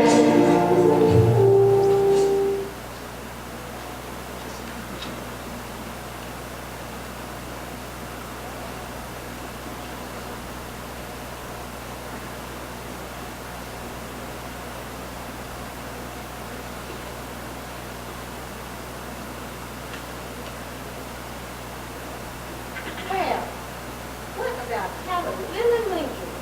I always wondered what she was doing. Mom, didn't I write to you about that? No, I heard nothing about her. Wait, her oldest is in jail. He got into it with some of these white folk down here. You know how they are. Oh. Good morning. Good morning, Kenny. You sleep okay? It was real hot. I know, I was sweating all night. And what about you, Mama? Mr. Roberts seems like a nice man and all, but I was wondering when we'd get to this. We've been good friends since right about the time y'all left for Flint. Oh, Mama. Good friends? What does that mean? Well, Lona Sands, how about you say what's on your mind? I just don't understand what's going on here. How come I never knew about him? Did Daddy know about him? Lona, everything changes. Your daddy's been gone for almost 20 years.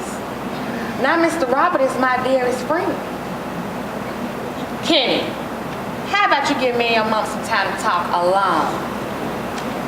I didn't want to do any walking in this heat, but the dirty dogs made me go anyway.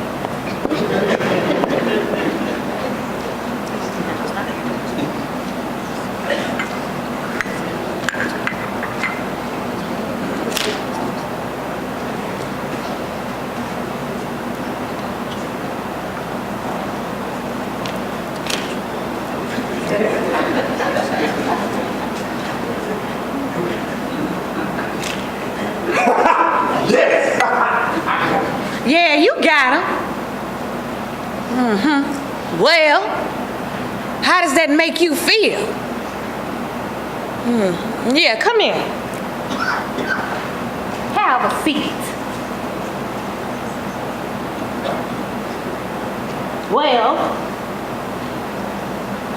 I mean, it didn't move. It should have flown. Do you think that bird wanted to be killed by? Maybe it expected more from you, Val. Huh? Huh, ma'am? Do you think that bird wanted to be killed? It didn't move. You've heard what's going on here, right? Yes, blacks are marching for their rights. Yes. Do you think they want to be killed? Well, no, I guess. Okay. Should they fly? Should they run? They should fight. Why are some folks bring you to die? You've done things you know are wrong. Yes.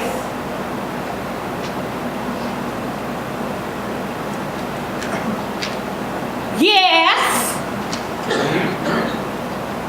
Yes, ma'am. Your parents have all but given up on you, Val. You keep on the way you going, you'll be dead as this bird for long.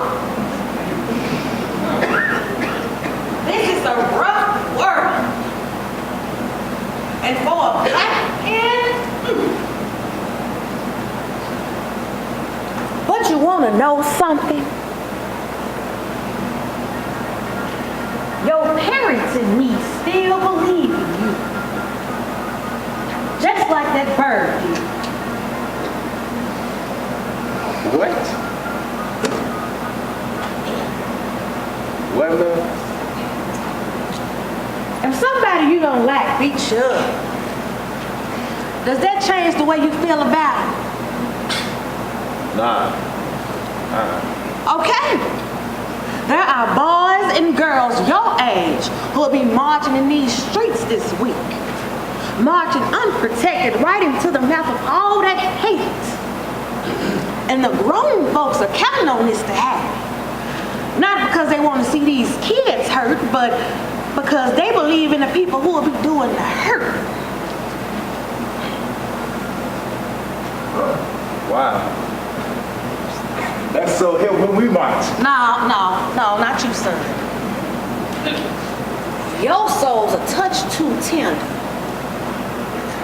You need to learn there's more than one kind of strength.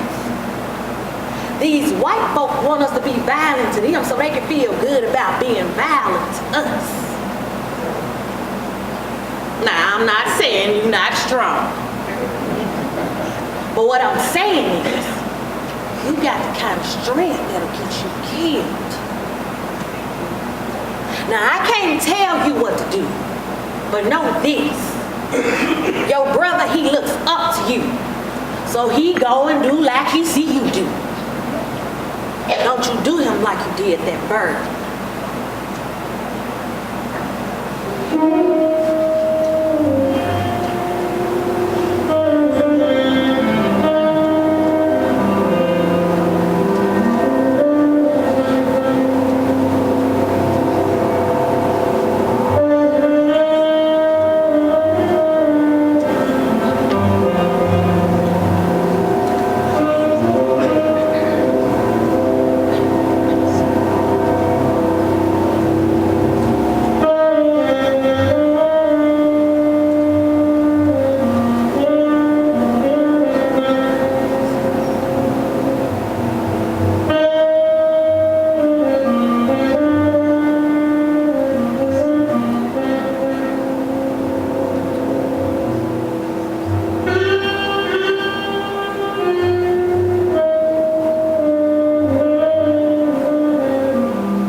Let's give the stage crafters another round.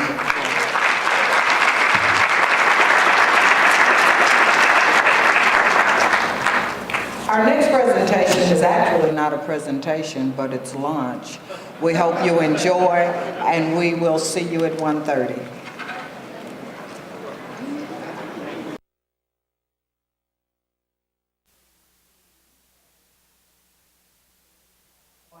For the afternoon, and I want to welcome you back to the 33rd session of the African American History and Cultural Conference. We're so pleased to have you as an audience. We recognize many very important people this morning. I'm not going to go back through that list this afternoon, but I would like to, for you to recognize yourself. We're so happy that you chose to come to the conference on such an important day as Valentine's. I see so many of you lovely ladies and some of the gentlemen as well in their red. So we know you could be spending the afternoon with your significant other, but you've chosen to come to the African American History and Cultural Conference, and that shows your love, and we appreciate that so much. You can show your love even more by being a contributor to the African American History Conference. Our list of financial supporters who were recognized this morning as well. And if you would like to be on that list of financial contributors for our 34th conference, then you can make your donation to the Metro Historical Commission and see your name on the program. or your institution or your church. We would greatly appreciate any financial donations. I want to remind you at this time, somewhere during the second session, that you look at your materials, there is an evaluation form, and it's so important that you fill out that form because it helps the committee in their planning for the next conference as well as future conferences. So you can turn that in to any of the members of the conference or at the registration table. Make sure you do that. That's so important to us. And our next presentation, I'm very punctual. Dr. Mitchell said I was next Miss McDougall, if you remember her. She was always very punctual, and so she was my professor, so I learned well from her, as well as Dr. Lovett. So anyway, moving right along. Oh, no, there's one more announcement, and this is from FISC. If you were here at the morning session, then you saw that dramatic presentation. Watson's go to Birmingham, and FISC will have reenactments of that this spring, April the 3rd, 4th, and 5th at the Little Theater on FISC campus. And I believe, I don't see her now, but it was so nice to see Dr. Glover this morning. She made a wonderful presentation that reminded us so much of the importance that Tennessee State University and Fisk University have played in science and innovative ideals that have just made this country on the cutting edge of technology. And it was so nice that she stayed and she had lunch with us. I think that's a first. So wonderful new president of Tennessee State University. Our next performance is a musical performance, and this is the TSU Jazz Collegians under the direction of Professor James Saxton. And they're going to play a variety of musical selections for us, and I understand that they are really world travelers, that they've been several different places, including Colombia, South America, the last place that they performed. So we are excited to hear what they're going to present to us today. Dr. Saxton.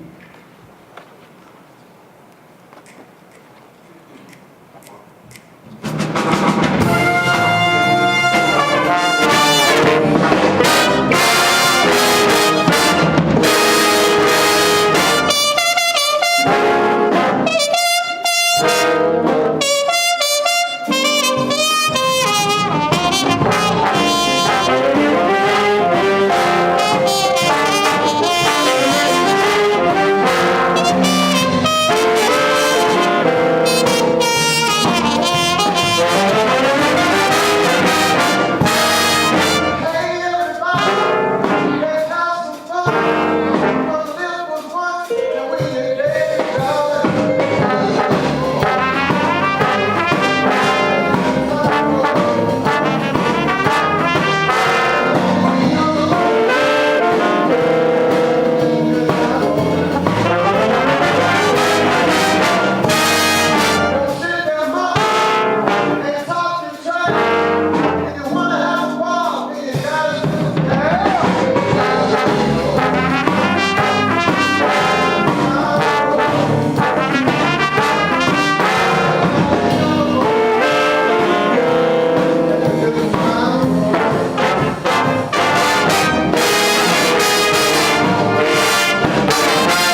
very much. That's Nicholas on the vocals.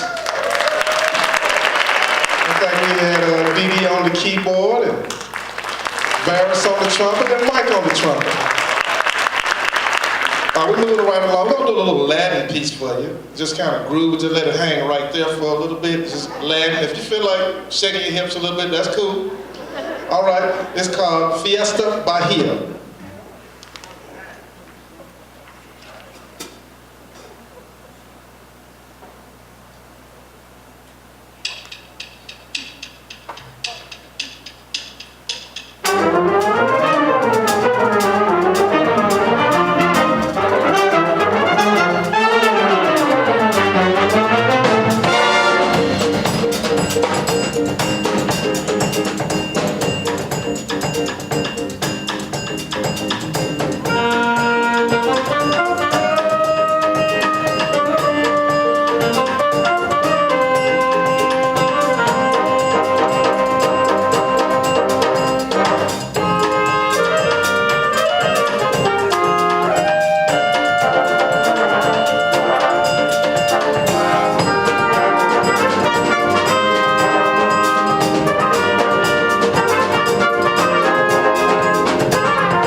Thank you very much. We had Elijah on the drums, on solo, and Adam on the bass guitar. Man, you guys are great. And later on, toward the end, we're gonna have a little fun with you guys. We're gonna take it back to one of the greatest big bands ever, of all time. Which one was that? Who was that? What was one of the greatest? It's one of those two. We're gonna do Count Basie, Shining Stars.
Thank you. We had Elijah. What's your day, Elijah?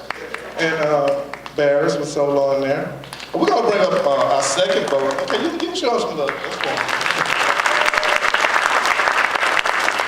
I'll bring up our second vocalist, Miss Ashley. She's going to sing All of Me.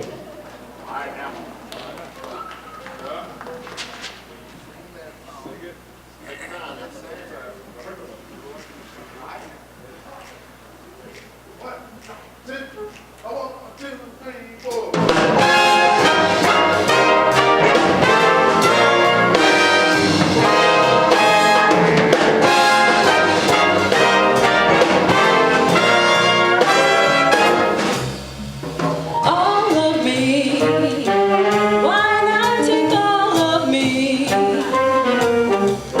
Can't you see I'm no good without you? Take my lips, I want to lose them.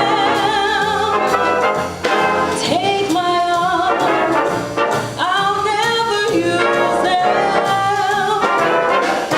Your goodbye left me with eyes that cry. How can I go on, dear, without you? You took the part that once was my heart. So why not take all of me?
Your goodbye left me with eyes that cry. How can I go on, dear, without you? You took the part that once was my heart. So why not take all of me? Why not take all of me?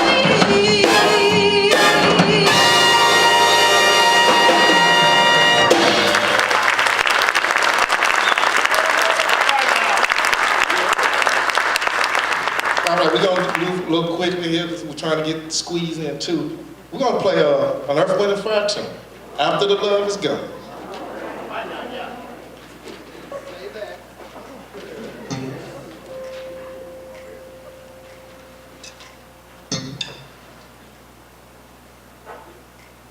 Thank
try that one again.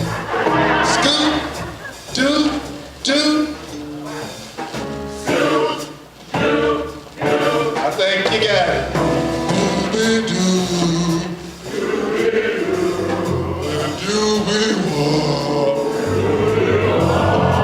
Skip it, be die. Oh, way up.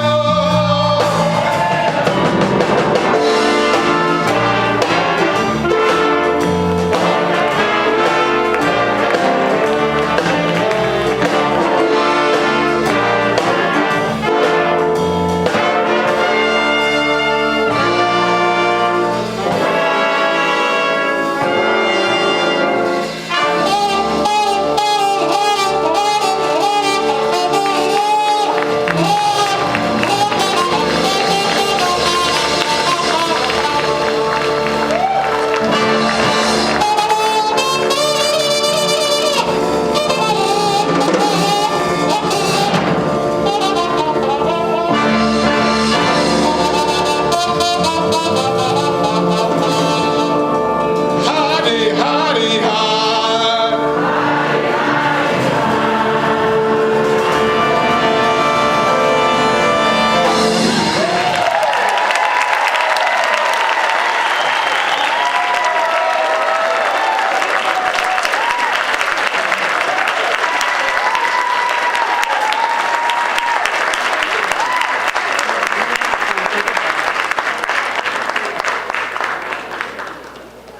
Wow, that was excellent. Howdy, howdy, howdy, ho.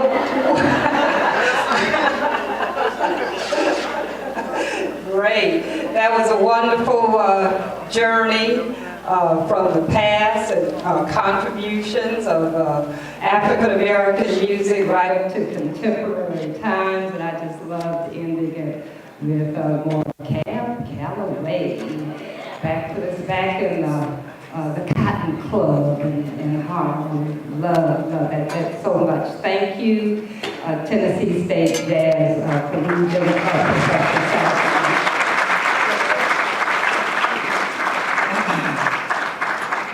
I do want to recognize one additional person in the audience. Earlier session, Linda Wynn did talk about the Westlanton plantation exhibit at the Tennessee State Museum.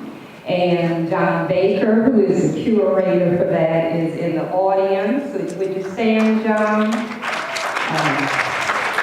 He wrote a book about that plantation, the largest tobacco plantation in America, and his descendants are from that plantation.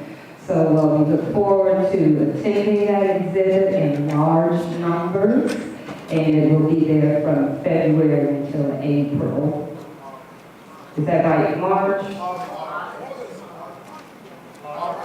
Oh, to August, okay, all right, wonderful, to August, so we have plenty of time, no excuses, my people. So moving right along with this afternoon session, we have Don Cusick is our next presenter. He is the author of 25 books, including James Weldon Johnson, songwriter, and also he wrote the Trials of Henry Flipper, the first Black graduate of West Point. And he has written autobiographies of Eddie Arnold, Roger Miller, Gene Autry, and lyrical books on Johnny Cash, Hank Williams, Merle Haggard, and Willie Nelson. He is the Kerr Professor of Music Industry History at Belmont University. Please give Don Cusick a warm welcome.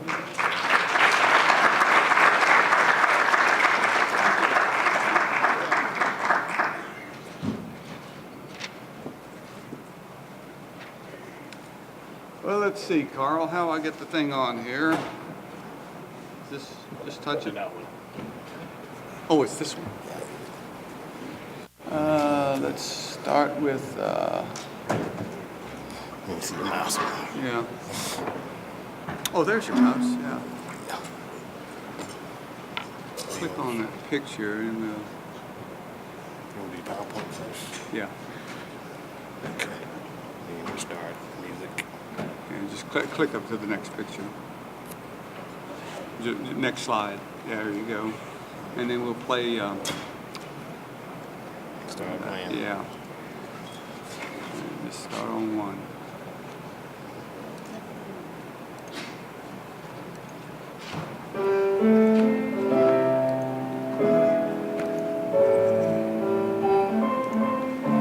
Great, thanks.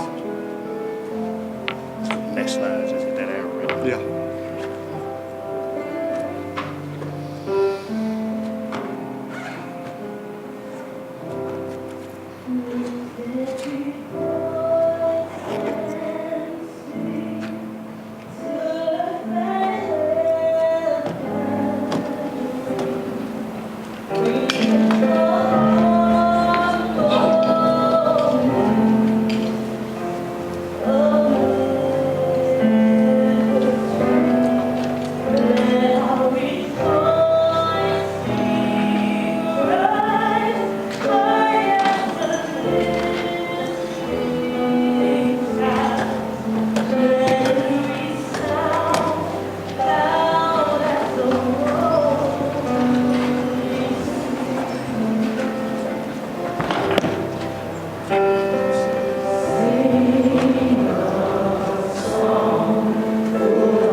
I think some of you may have heard that song before. That is obviously James Weldon Johnson's best-known song. I need to get it back up my... there you go. And let me give you a little brief rundown of his early career. Now, of course, he's a lot of people know about him at the Harlem Renaissance with the civil rights work with NAACP, and of course he's going to end up at Fisk as a distinguished professor here. He's born in 1871. He in Jacksonville, Florida. Graduated from Atlanta University and then becomes principal of the Stanton School, which is the largest school, high school for African Americans in Florida. His brother, 2 years younger than he is, graduates from the New England Conservatory of Music, great musician. In 1899, he and his brother wrote a musical, and it's called Tosca, sort of a military opera. And of course, we just finished the Spanish-American War. And they go to New York and want to get it produced. Well, they don't get it produced, but they meet a lot of people connected to showbiz. African Americans connected to great performers, songwriters. I'm talking about Burt Williams. I'm talking about Ernest Hogan. I don't know if you know some of these names, but anyway, the legendary early African American performers. And then that was during the summer, their break during the school year. They go back to Jacksonville and teach again. And they're teaching, Rosman's teaching music. James Weldon is the principal of the school. And they go to New York again the following summer. Well, first of all, let me say that was the recording of Lift Every Voice. I mean, the song Lift Every Voice was done after that first year they had been, first summer they'd been into New York. And it was written as James Weldon Johnson wrote it as a poem in honor of celebration of Abraham Lincoln's birthday. Abraham Lincoln's birthday used to be February 12th. Lincoln's and Washington's birthdays are now the third Monday in February. but it used to be February 12th. And it was written for that program. Rosamond Johnson put music to it. They, school kids, they developed for school assembly. They sang it, and they kind of forgot about it. And then it just caught fire. It caught a small fire, and it built into a big fire, and then kept rolling on. Well, anyway, they go back to New York the following summer, and they have some success. They have some songs that are at least placed in musicals. At that time, a musical had songs interpolated. If you've ever seen an Elvis movie where he's going around doing something and all of a sudden he starts singing and it doesn't have anything connected to it, that's kind of what early Broadway was. If there was a hit song, they put it in the play. So the idea was to write hit songs for these plays. And they had several placed, but that summer, at the end of that summer, they go back again, or at least James Weldon goes back to Jacksonville. Rosamond decides to stay in New York. And they've teamed up with a guy named Bob Cole. And Bob Cole is one of the geniuses, early African-American geniuses of theater. He can write, he can sing, he can play, he can do everything. And so they team up with him. And they, the following summer, James Weldon doesn't want to give up his principal's job. This is a nice gig. It pays, it's very prestigious, and a lot of people thought he was a fool for giving it up. But he fought with himself for a long time and finally wrote a letter, carried it around all day one day, drops it into the post office box at night, and said a great weight had lifted from him. He was now going to be a full-time songwriter in New York. And from that period, from 1900, he's writing songs up till 1906. And he supports Teddy Roosevelt. He's part of the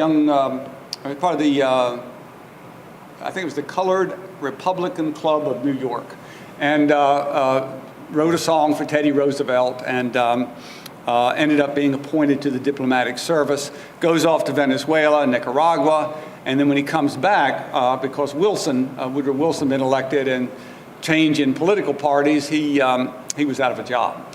So writes a few more songs, but then goes into being a newspaper editor and a civil rights leader, NAACP, all of that. But I'm going to concentrate on his songwriting. Of course, ends up, he dies in 1938. He's only 67 when he dies.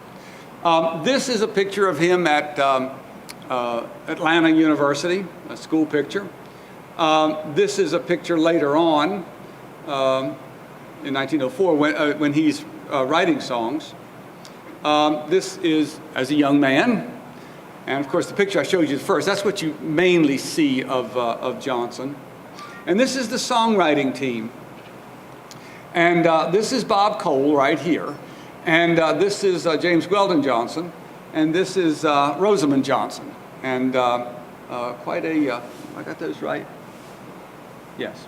And very successful songwriting. They write mostly songs for musicals aimed at the white audience. And then at the end, kind of end of their songwriting career, they start writing all black musicals. And I'm going to play you some of the songs that they wrote. Johnson was very proud of the fact that they wrote commercial songs. And one of the things he said was, we wrote as if we were one man. There were three of them. And Johnson mainly was a lyricist. He did play guitar. His brother was a great pianist and musician. Cole could play and do everything. And he said it didn't matter who got the credit for the song. They just all jumped in and helped on the song. And usually be two writing, and the third man was kind of the odd man out, making suggestions and giving critiques. So they write a song. Their first hit is called "The Maiden with the Dreamy Eyes," and what Weldon Johnson was so proud of is that they were struggling to write this commercial song that appealed to the broadest number of people. So they didn't want her to have blue eyes or brown eyes or hazel eyes or any color eyes, dreamy eyes. And so this is The Maiden with the Dreamy Eyes. Whoops. Whoops. How did I do that? I did something wrong.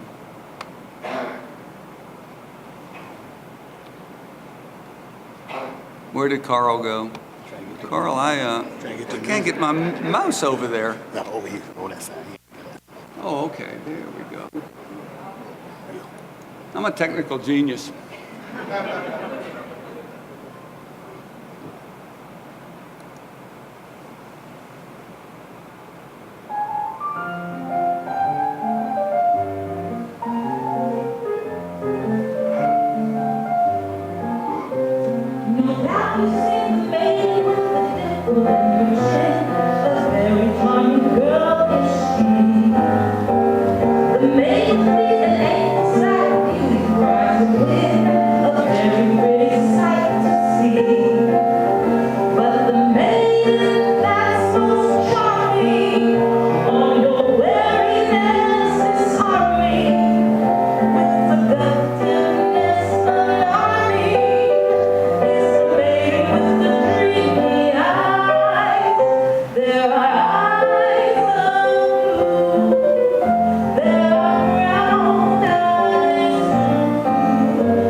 That is Melinda Doolittle singing that song, and Mike Kerb and I co-produced a double album of 30 of James Weldon Johnson songs. It's a digital release; it's not a physical release. But if you want to hear 30 James Weldon Johnson songs, and they stand up incredibly well today. Most of them. There's a few that are obviously pretty dated, but it's surprising how well they do.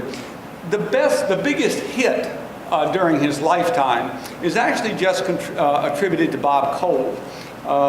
James Weldon Johnson insisted they all wrote it. And one of the things that I point out in my book, and I've done a book on James Weldon Johnson, which makes a great Valentine's Day gift. You know, flowers die, chocolate's eaten. But a book will be here next Valentine's Day, and the following Valentine's Day, and the following Valentine's Day. Okay. This song, of course, was a big hit during its day being 1900, between 1900 and 1910. But it comes out in a 1944 movie musical, Meet Me in St. Louis, starring Judy Garland. So this is Under the Bamboo Tree.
Songs for you, but and I wish I could play them all the way through, but limited in time here. Johnson's, well, the biggest poet during his time was Paul Laurence Dunbar, who wrote in dialect, and Johnson plays around after this, after meeting Dunbar, playing with dialect. And this is the first song he wrote in dialect, which is not really much dialect, but I also think it's one of the most beautiful songs I've ever heard, and James Weldon Johnson had a hand in writing it. He and his brother wrote this. And again, this was a hit during those early 1900s as well. This is Since You Went Away.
That's a beautiful, beautiful song. It really is.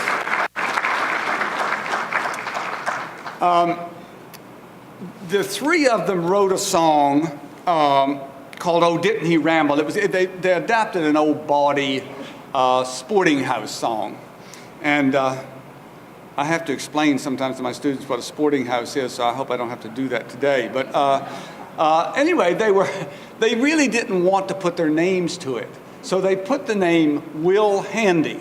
Now this is before W.C. Handy is known, okay? This is before he gets to New York or anything. And so it's not W.C. Handy. And I've heard it said, well, this was a W.C. Handy song. No, it was them making up a name. Well, the song caught on in New Orleans, and it's become kind of a well-known jazz song. It's called "Oh, Didn't He Ramble?" And with Melinda, oh, didn't she sing on this song?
Got you down here.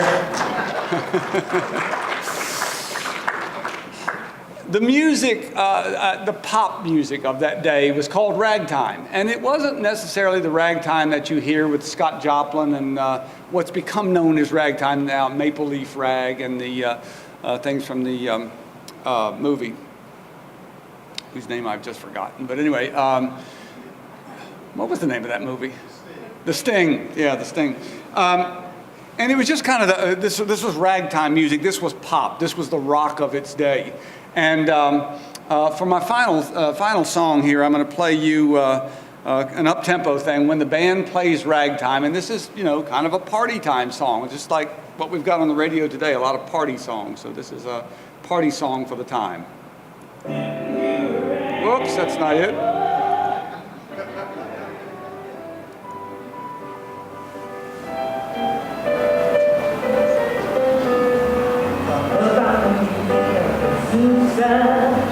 And look all the other famous bands. They're playing music that is classic. People sit and simply clap their hands. But you see the folks in the midst are smiling when the band picks up the ragtime tune. By the tapping of the drum, you can tell it's going to come, and your feet will be moving pretty soon. When the band plays ragtime, everybody sings. When the band plays ragtime, it sets your feet on springs. When the band plays ragtime, you feel like you've got wings. I declare you just can't help it, you just gotta kind of step it. When the band plays ragtime.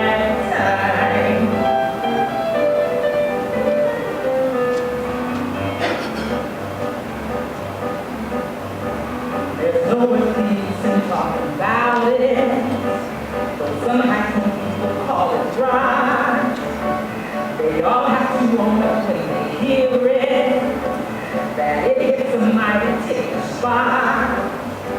It may not be very good for brain food, but the heart is where it touches you, and it makes you want to dance, and you feel like you can prance, so it seems to do you good all through and through.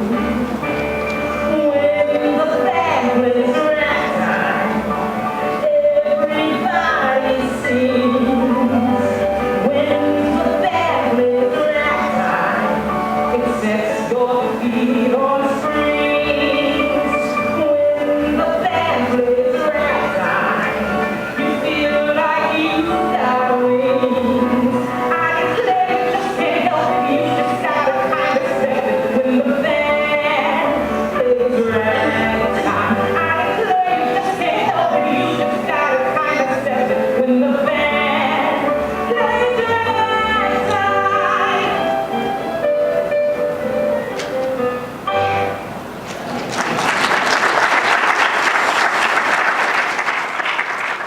Well, as many of you know, when you talk about James Weldon Johnson, it's hard to limit yourself to 20 minutes, even his songs. He's really one of the most fascinating people I've ever run across in doing research. And of course, a lot of young people don't know who he is, or don't maybe have heard the name, but he was one of the really, truly great men of the early 20th century. It has been a great honor to speak to you about James Weldon Johnson. Thank you.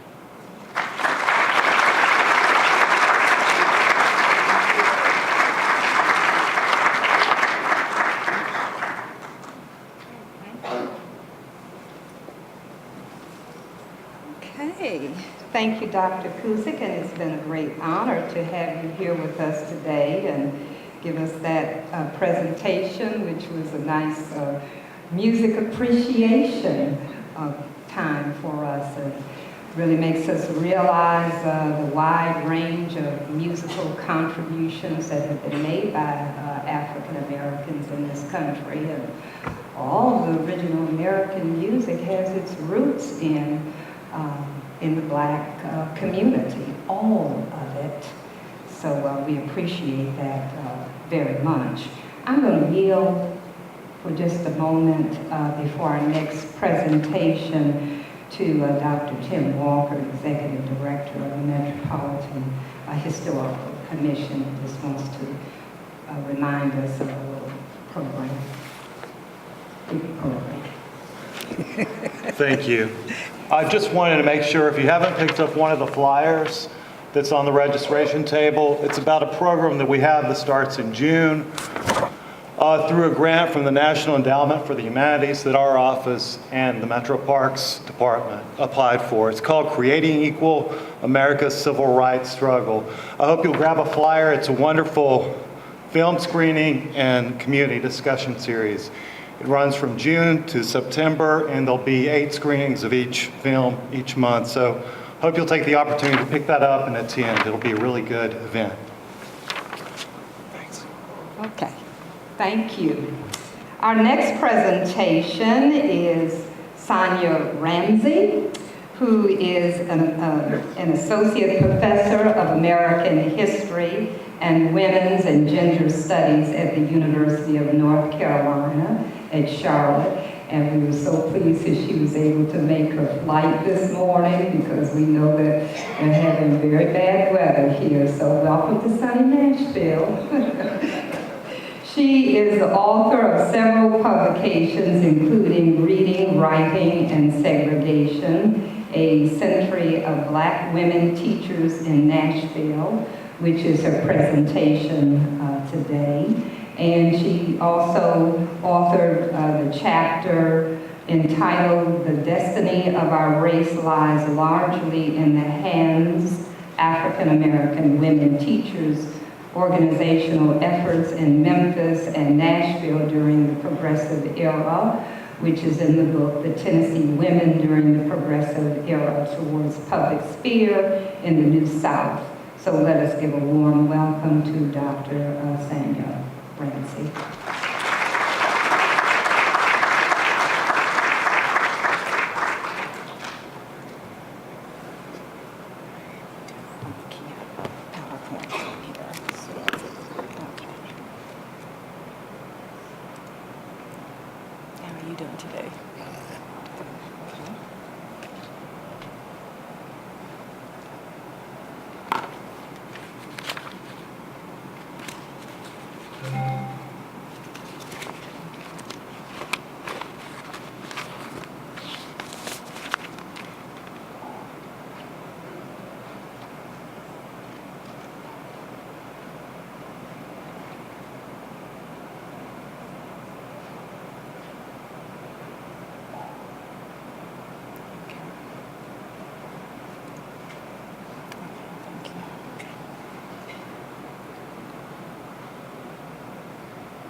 Good morning, afternoon, everyone. How are you doing today? I am so happy to be here. I have tropped through blizzards, closed airports, and I was a little bit despondent when the whole airport closed yesterday. But I said, I'll pray about it, and if I'm supposed to be here, I will be. And I got here in time to have a delicious lunch. So I want to thank everyone. I want to thank the Tennessee State University College of Liberal Arts and the Metropolitan Historical Commission and the committee, especially Ms. Linda Wynn, Ms. Cordelia McCutcheon, who handled everything for me so accurately, right on time, and Gloria Johnson and everyone else on the committee, and I want to thank them again for inviting me. I'm very excited to be here to talk about my project on Nashville teachers.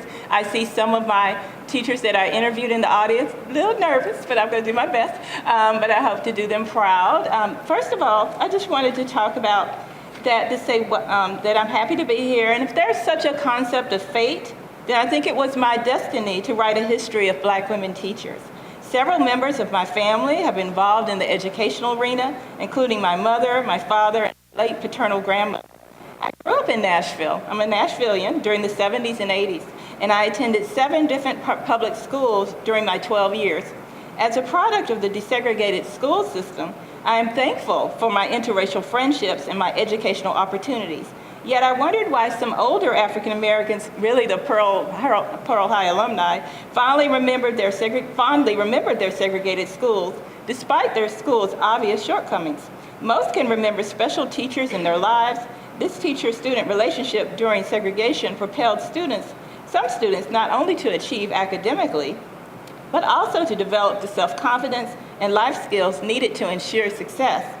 My book, Reading, Writing, and Segregation, A Century of Black Women Teachers in Nashville, examines the lives and experiences of Black women teachers, beginning in 1867 with the inception of the city's segregated Black schools, and ends in 1983, more than 10 years after federal court-ordered school desegregation.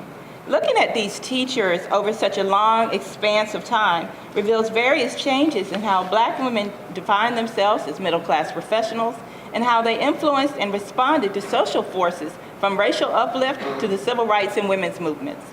My book opens with the story of the development of African-American segregated public schools in Nashville during Reconstruction and the Black community's simultaneous effort to secure Black teachers for their children. You would think we're so used to desegregation and integration, but at this time, the Black community wanted Black teachers for their students because they thought they would be nicer and more sympathetic and understand them.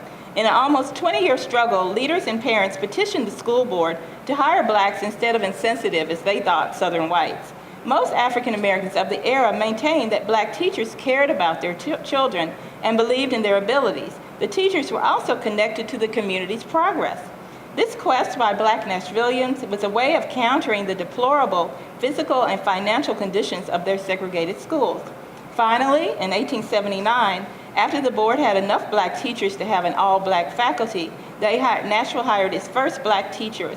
And one of the teachers, her name was Minnie Lou Crosswaite, who ended up being a Fisk administrator in later years. Another early Black teacher of this era was Lena, let me see. Oops. Okay, Lena Terrell Jackson. Jackson was one of the first teachers at Pearl Senior High School. She came from Meigs. Meigs increased the grade and merged into become Pearl Senior High School. Retiring in 1942, she was born at the end of the Civil War in 1865. She attended local public schools and graduated from Fisk University in 1885 with a BA degree. During the 1930s, her principal, John Galloway, reported, quote, "Miss Jackson is an old teacher, yet she is almost as energetic as a young woman. Children and her fellow teachers respect her. They seek her counsel and advice. She is an excellent teacher." In addition, end quote, in addition to insisting that her pupils master Latin, she also advised females on how to act like ladies. Sadie Mandry, one of Jackson's former students in the late 1920s and a retired elementary teacher herself, fondly remembered that the very prim and proper teacher reminded them to refrain from wearing tight dresses and skirts. This goes in the whole concept of the politics of respectability, where African American women at the time thought if they could behave, act in a respectable way or look respectable, the larger society would treat them better or more kind to them or respect them more. So this was what she was trying to convey to her students. African American women such as Jackson flocked to teaching because it offered them professional status and respect. Although Nashville's leading African American institutions of higher learning, Fisk University and Tennessee Agricultural and Industrial State Normal School, which now is Tennessee State University, of course, promoted different educational philosophies, one more liberal arts, the other more industrial. Both helped students create a model of a professional urban teacher, one who serves by precept and example in the classroom and as a leader in the community.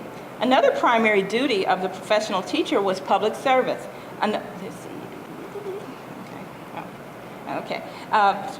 Teachers such as J. Frankie Pierce, who established the Tennessee Vocational School for Girls in 1921, served as leaders in several of Nashville's service and charitable organizations. Some African American female teachers attempted to safeguard their middle-class status by participating in exclusive clubs and sororities. These teachers were themselves bound by the black community to behave in a manner deemed appropriate, which sometimes included social separation from impoverished African Americans. Were masters of their classrooms and their own organizations. They succumbed to the larger dictates of the African American community because it had created their role in the beginning and their status on its sentiment. Unfortunately, salaries did not always support that lifestyle. Ironically, while African American teachers considered themselves distinguished and capable professionals, they consistently fought against the larger educational profession's claims of black incompetence and inferiority. Black women teachers in Nashville possessed more college degrees than their white counterparts, yet they still received lower salaries. In 1940, salaries in Nashville ranged from $95 to $115 per month for African American teachers and $120 to $170 for those who were white. A white elementary school teacher with only 1 year of teaching experience, in fact, took home a higher salary than a black high school instructor who had taught for 4 years. During the late 1930s and early 1940s, the National Association for the Advancement of Colored People, the NAACP, fought for the equalization of teachers' salaries in Nashville. African American teachers won this battle in 1942 with the Thomas versus Hibbets case against the city's all-white Board of Education. Sadie Madry could not contain her excitement. Quote, she said, "I shouted," she recalled. "It was more money than I'd ever seen in my life," end quote. These teachers' efforts eventually resulted in the establishment of a single pay schedule for all teachers from elementary to high school, thus benefiting all of the teachers again. While most black women teachers supported the case, some feared negative reprisals. For women who based their self-identities upon their positions, job loss and the possible expulsion from the middle-class society could be devastating. In 1954, when the Supreme Court declared that educational segregation violated the Constitution with the Brown versus Board of Education decision, Nashville's black women teachers reacted with a wide range of emotions, from elation to skepticism. Whether these teachers looked upon Brown with anticipation or trepidation, they resigned themselves to their new fate. Quote, "It didn't matter to me," end quote. Lillian Dunn Thomas, a home economics teacher, commented on the decision. She was a teacher and she would continue to do her job. The Brown decision had a complex impact on African American teachers because to argue the case against segregation, you had to argue that the schools were terrible, yet you had these outstanding teachers. And the doll test and things, but if they had studied these children as they aged, and they had way more self-esteem than children probably would have in things in certain ways. So very complex. Another complexity is that teachers supported Brown and integration, but they also had several devastating effects on the teaching profession where black teachers sometimes lost their jobs, and especially black male principals lost many of their positions. So very complex situation there. Okay. The written history of the civil rights movement says little about public school teachers and academics in Nashville. While some Nashville public school teachers seem content to remain in their segregated worlds and refuse to risk losing their positions by openly protesting, their efforts to motivate, sustain, and support their students suggest a deep engagement with the movement. Some of the movement people I talked to, they didn't really expect their teachers to be out marching with them. They didn't see that as their role. They thought that as the younger person's role. But teachers often bailed out students, transported them, used their phone banks to call students, supported them financially, etc. And furthermore, by instructing their students in the importance of democracy, self-work, and the community value, these teachers helped instill ideas of equality and freedom into their students. Ideas that these peoples endeavored to put into practice throughout Nashville and the entire South. Often, one of my stories, my teacher said when the students walked out of the high school to protest the bombing of the Luby's house, they just acted like they didn't notice that they walked out. So they weren't actively walking with them, but they were supporting them in many ways that they could. In July 1970, after 5 years of unsuccessful voluntary faculty integration, a federal court ordered that now every metro school had to have a faculty that was approximately 20% African American and 80% white, which was similar to the district's racial population. The board transferred 1,164 out of 4,010 teachers in 1970 and reassigned 1,240 more a year. African American teachers were the majority of the transfers. Nashville's white citizens did not protest faculty integration with large rallies. but some black teachers received threatening phone calls. Quote, they got all the names and telephone numbers of some of the transferring teachers and harassed us, recalled Sadie Madge.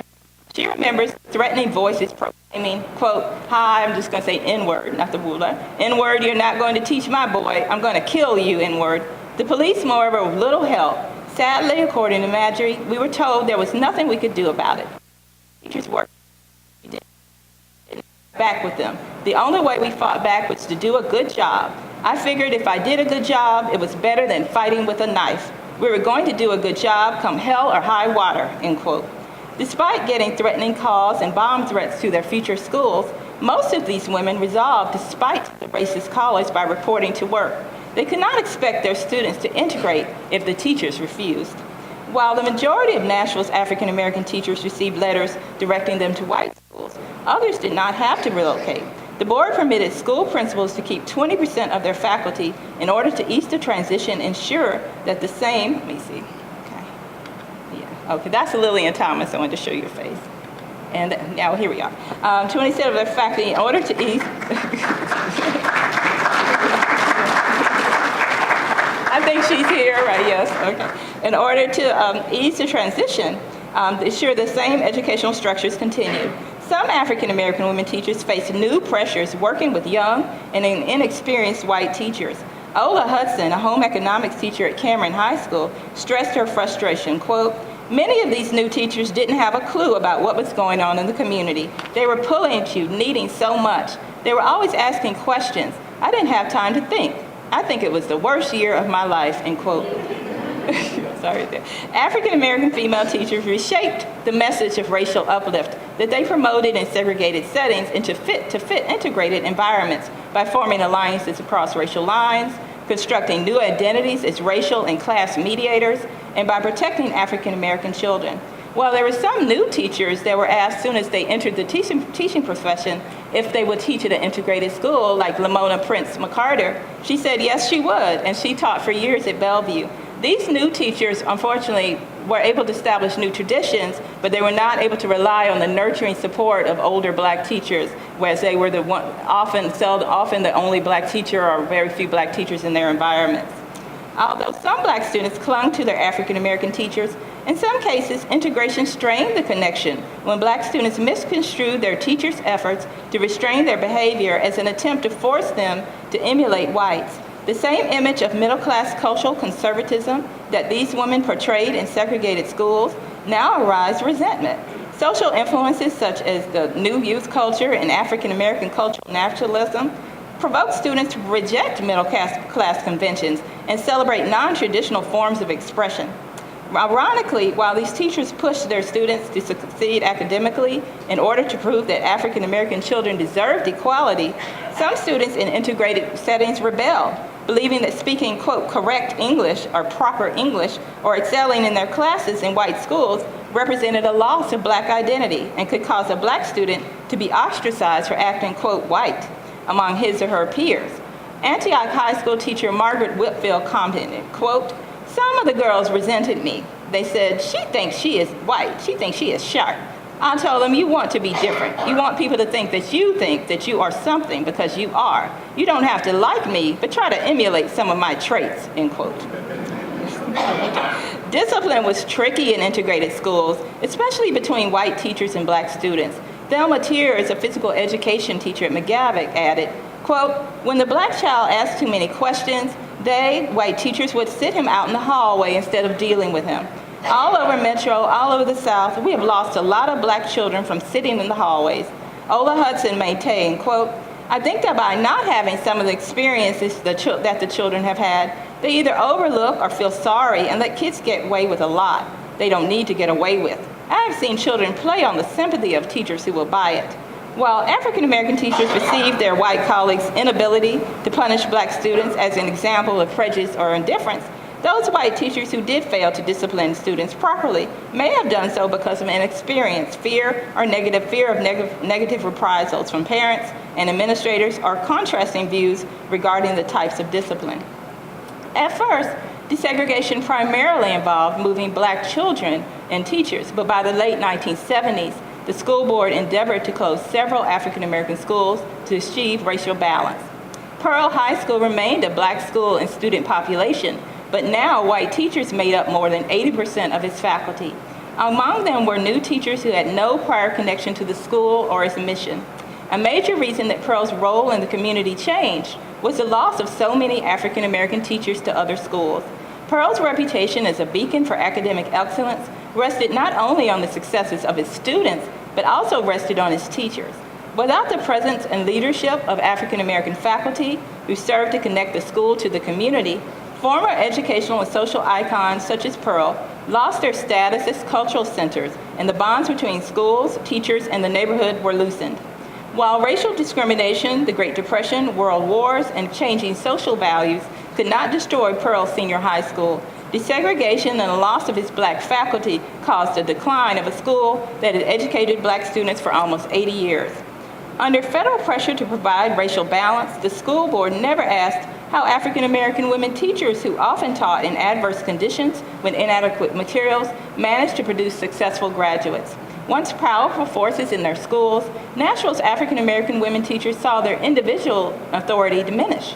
Their objections concerning their lack of input in teacher placement, instruction, and discipline did not resonate as loudly as the outbursts of angry anti-busing protesters or the outcries from influential civil rights lawyers and activists. Former NAACP desegregation lawyer Robert Carter claimed, quote, that in hindsight, instead of looking at the work of social scientists to determine negative consequences of segregation, he would have recruited teachers to create a definition and model for equal education and base his argument on that definition. Scholars label the failure to listen to African American concerns about desegregation a type of, quote, cultural ignorance, end quote, which explains why Metro and other school systems across the nation saw little worth in preserving African American schools and gaining advice from African American teachers. Lillian Dunn Thomas contended, quote, I always thought that they didn't integrate right. If they had the parents come to the meetings, we, the teachers, could talk with them about teaching their children to appreciate blacks and to appreciate one another. Then they would know how they should integrate, how they should get along, and they wouldn't have had all that trouble. But they didn't do that. The parents would get a notice this week that white students go here, 20 teachers go there, etc. Quote, integration was supposed to alleviate their massive burden as black teachers, not diminish their role or cause new obstacles to African American educational progress. As Thermal Tears put it, quote, I think the black child was hurt in the process to get a better building, end quote. Despite their call for the creation of more nurturing public school environments, most of these women deny ever wanting to return physically to the substandard segregated schools of the past. And teachers black and white, such as Roberta Jackson, a white elementary a teacher who just started teaching during desegregation, denounced school resegregation because they, quote, went through so much to make it work, end quote. These teachers do suggest, however, that for the most African American students in Nashville, the true and lasting benefits of desegregation are still unrealized. Thank you.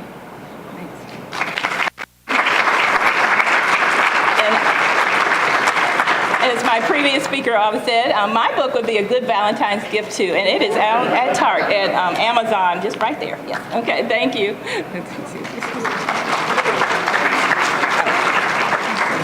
Oh, I just want to show you some more pictures. I'm sorry I didn't get to. This is Mrs. Trammell. She's an elementary school teacher.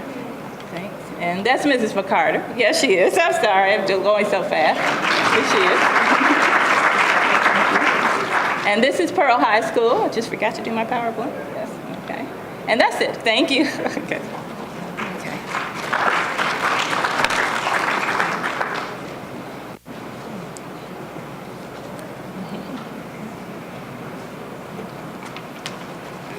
We okay? Yeah, did you have the flash drive? Yeah, we ejected first. Oh, okay. You getting ready to show something else? No, I'm just getting the flash drive. Thank you so much for that presentation. It brought back many memories to me as an educator. I haven't always been in higher education. I started teaching in 1968 and was one of the, as a new teacher, I was assigned to a previously all-white school, West End, which it was turned into a middle school, and the black students were bussed in for the first time. And I remember well the trials and tribulations of those years of integration. Bring back many, many memories, and some of the first lessons I taught were not to the students, had to do with race relations with an integrated faculty. So thank you so much for that presentation. I'm going to yield to Dr. Johnson for a moment before we hear our last presentation for the morning. Good afternoon. We've just learned that some cars outside have been ticketed by the campus police. So if you happen to have, we've taken up most of them, but if you happen to have a ticket, leave it in the office downstairs there, M200, and we're taking care of those for you. So don't worry about it, just leave them with us. Thank you very much, and don't be upset. Let me know if anything happens with it. Okay, makes me want to run out and check on my car. Okay, thank you for that very important announcement. Our next presentation is by Beverly C. Robertson, and Ms. Robertson is president of the National Civil Rights Museum located in Memphis, Tennessee. She has over 25 years experience in public community relations and communications, strategic planning, and research, working as a corporate executive, entrepreneur, and leader of a nonprofit organization. She has been very much involved in two very successful capital campaigns, which have raised millions of dollars for renovation and an endowment project for the museum. Under her guidance, the museum has received recognition in some of the top publications in the nation, and as the museum also is recognized as one of the top 15 places children should visit, and is also listed in USA Today as number 3 among the top 10 American icon sites in the nation. Ms. Robinson has received her undergraduate degree in special education from Memphis State University and completed an executive leadership development program through the Wharton School of Business, the University of Pennsylvania, and completed the Getty Museum Leadership Institution in Los Angeles, California. Please give a warm welcome to Beverly C. Robertson.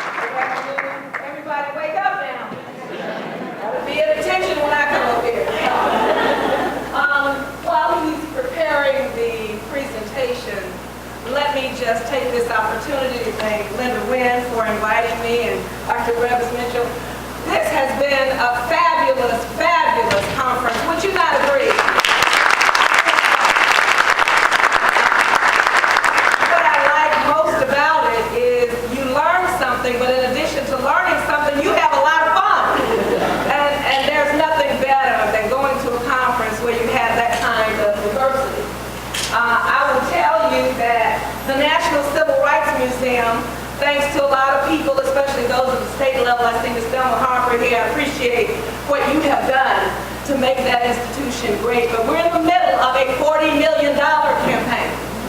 $28 million of that is dedicated to renovating the historic Lorraine Motel, and then another $12 million to endow the institution to secure its life well into the future. So I'm not going to take up too much of your time this afternoon, but I want you to know why people all over this country are excited about this important segment of American history. So I'll share a piece of that with you today.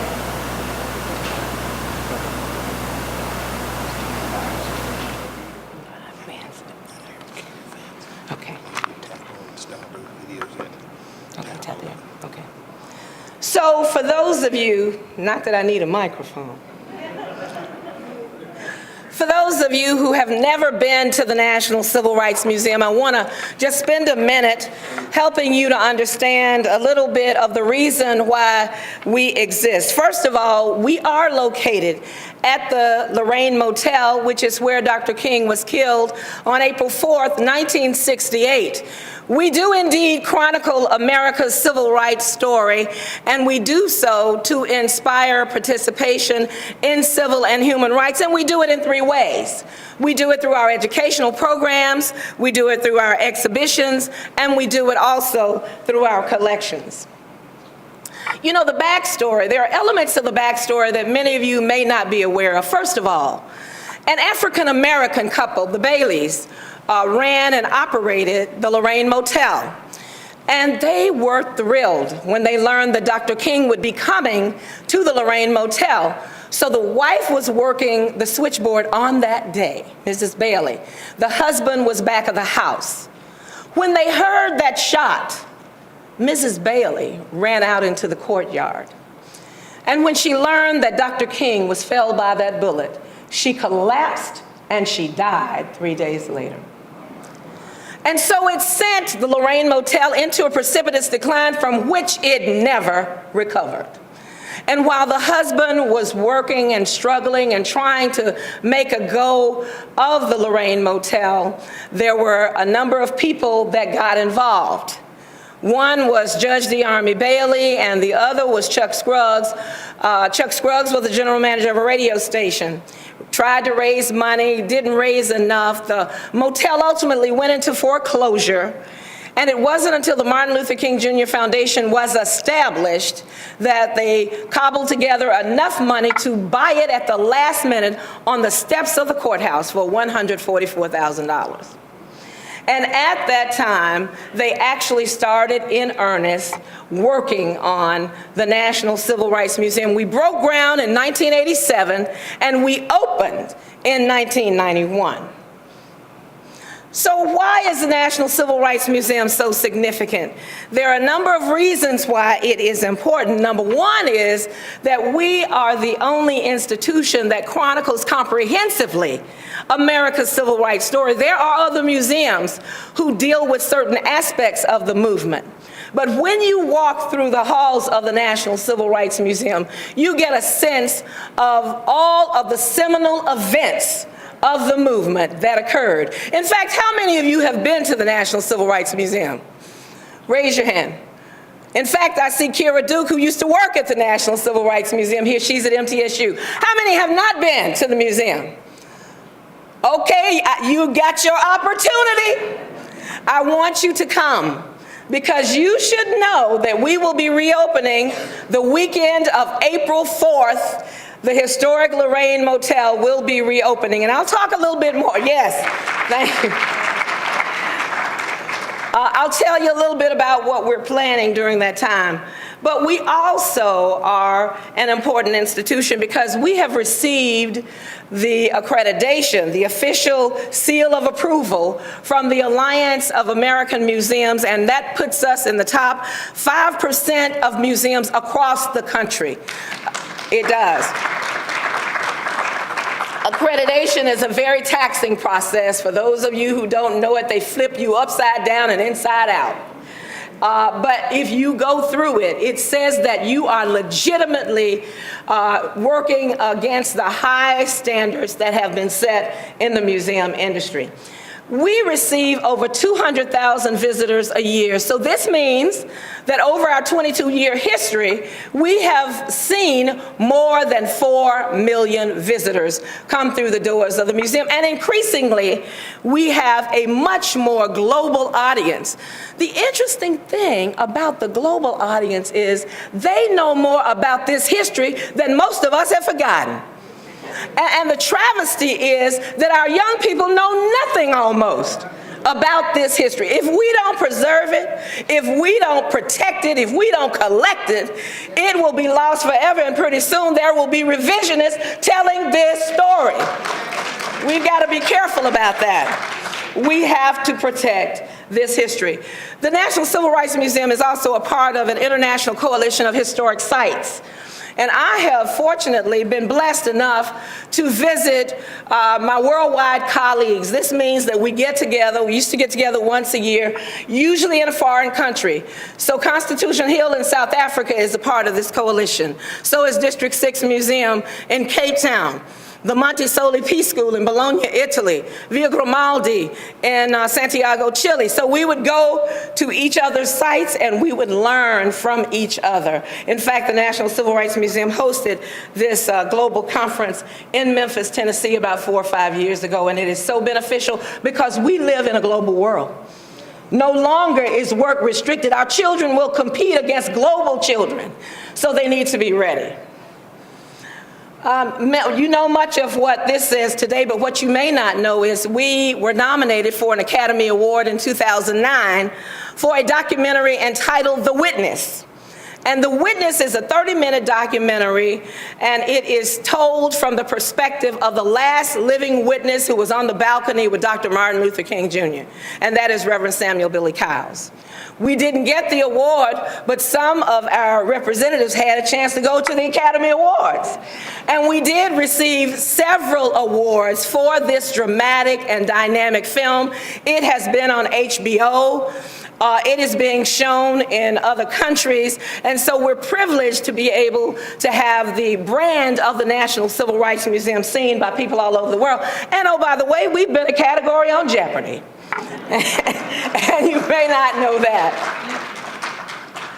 So we talk about our programming highlights, and I've told you that, we were one of the iconic sites. In fact, we were the third most iconic site in the country, according to USA Today last year. That means that we were right behind Graceland #1 and Mount Rushmore #2. And we were #3. So we're excited about those distinctions. On April 4th, we tend to have a more solemn day versus King Day, which is more celebratory. And every King Day, I don't care if it's rain, shine, snow, or sleet, 8,000 to 10,000 people come through the doors of that National Civil Rights Museum in Memphis, Tennessee. And Kira can certainly attest to that because she's seen several of those days. I don't care if it's snowing. Families come, we take admission down to $1, $2, and even if they don't have $1, they come on in anyway. Because the reason is these young people need to understand it. And families bring them, they use it as a teaching tool. So we're excited about that. We have a Freedom Award event where we award this beautiful bronze maquette to individuals from America as well as around the world whose life's work has been directed toward the struggle for freedom and justice and equality all over the world. And so here are some of the wonderful people who have been recipients. Nelson Mandela came to Memphis, Tennessee in 2000 to receive his Freedom Award.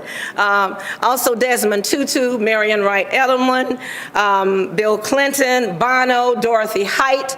And then when we celebrated the 20th anniversary, we added a Legacy Award, which included young people who are making a difference through their foundations, because we've got to connect this message to young people. They're the ones who've got to carry this on. So we need to be relating, this message needs to be resonating with young people as well. So we had a great celebration. And one of the things that we do that is so important for the National Civil Rights Museum, we do a free, open to the public forum the day of the event, allowing 5,000 school kids to come free. We have sponsors who pay for buses, and they get on those buses, they come, and they get to see these iconic people that they would never see in their entire lifetime. That's our reasonable service to the community from the National Civil Rights Museum. The reason that we are renovating is because when we first started talking about this, we realized that the property was aging. There was a lot of competition, but more importantly, we needed to update history. Since that museum opened in 1991, lots of people have been brought to justice, not reflected on our walls in the museum. People no longer want to walk through a museum and see a book on a wall. They want to be engaged in the experience. So that's important. And guess what? With 50 to 60,000 people coming who are school children, we need more bathrooms at the museum. We needed to expand our public space to be able to accommodate it. In the summertime, people would have to stand outside in the hot sun, so we needed more queuing space within the body of the museum. We needed to have more auditorium space, add much more amenities, because I'm not sure that those who envisioned that museum envisioned the tremendous growth of the museum in the 20-plus years of its operation. So I'm going to show you a few things that we're doing, and then I'm going to wrap my presentation up. I could talk all day about the National Civil Rights Museum, but I'm going to tell you a few things, and then I hope this prompts you to go now and call and make your reservation to come. One of the things that we realized about the museum, as you drive down Main Street past the museum, we had pretty muted signage. So a lot of people didn't even realize they were at the site. So what we wanted to do is change that. So what we've done is elevated the signage. We've done it in red background. I don't think anybody's going to be able to miss that sign to you. We've elevated it. We have expanded it. So you can't miss it if you're driving down South Main. You will know when you have arrived at the National Civil Rights Museum. And in addition to that, we have wayfinder signage on the site, because now the National Civil Rights Museum not only includes the historic building where Dr. King stood on that balcony, but also the boarding house building from which that fatal shot was allegedly fired. We have this beautiful promenade leading to the balcony and leading to the courtyard. On the poles bordering that walkway will be these historic signs about these seminal events that occurred. So we want to begin the learning experience from the outside in. So people who can only come in the evening because they've got to catch a flight the next morning, they've been in meetings all day, they learn something about the civil rights movement by simply stepping onto that campus of the National Civil Rights Museum or walking down that promenade. And then we have these listening posts that are in the courtyard. And there is about 1.5 to 2 minutes worth of a brief video that really speaks to several things about the founding of the museum. One of them talks about Memphis's role in the movement, the sanitation worker strike, the reason King came to Memphis, because a lot of people still don't know why he really came, the founding of the museum, and the history of the Lorraine Motel, because the Lorraine Motel had a history. It was the only place not only for blacks to stay back in the day, but it was a place where blacks and whites could work together without recrimination back in the day. So it's important that people have a historical oversight and perspective of the role that that site played in history. And then on those listening posts, you might just get an opportunity to hear something like this. Uh-oh.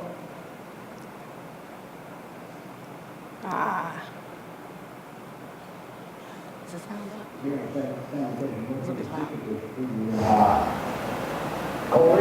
It was rough COVID now. When I got back home from service, I thought maybe I could get a decent job. But I came back and I couldn't get a decent job. So only way I got a job, I worked for the sanitation department. It was dangerous on the truck. Because a lot of times you get up on the truck, ice on the truck, sometimes people fall. Then the weight, they'll turn on you like that. Water, bag. I'm going to go home and throw my shoes. You back in the machine. Most of the time you call it. You ain't going to go, God, thank you, God, man, that's all you do. Or thank you, God, that's all we call it. You ain't people on the street calling it. But I know why we didn't call it, man. I was a man. Yeah, I still there. They left it on the second. I was a man. So that's a sample of what some of those videos may look and feel like when you go onto that campus and have an opportunity to click on those videos. We have opened up our lobby. We have a beautiful spiral staircase leading from the door up to the second floor. when you come in, because it is so jammed in the summertime, we wanted to position our admissions desk to the right and then allow people to exit by coming down the spiral staircase and out the door. So opening up that public space so that we've got ample opportunity and places to queue our visitors as they come in the door. And then this is our admissions desk that sits off to the right as you enter. Once you play your admission at that desk, you go into an area called A Culture of Resistance, Slavery in America. So we start back with slavery. Slavery is important because many people don't understand that slaves were really commodities then. They traded slaves for rum and for cotton, sugar. And then the slaves then went, I mean, it is phenomenal when you realize that the slave trade built Wall Street.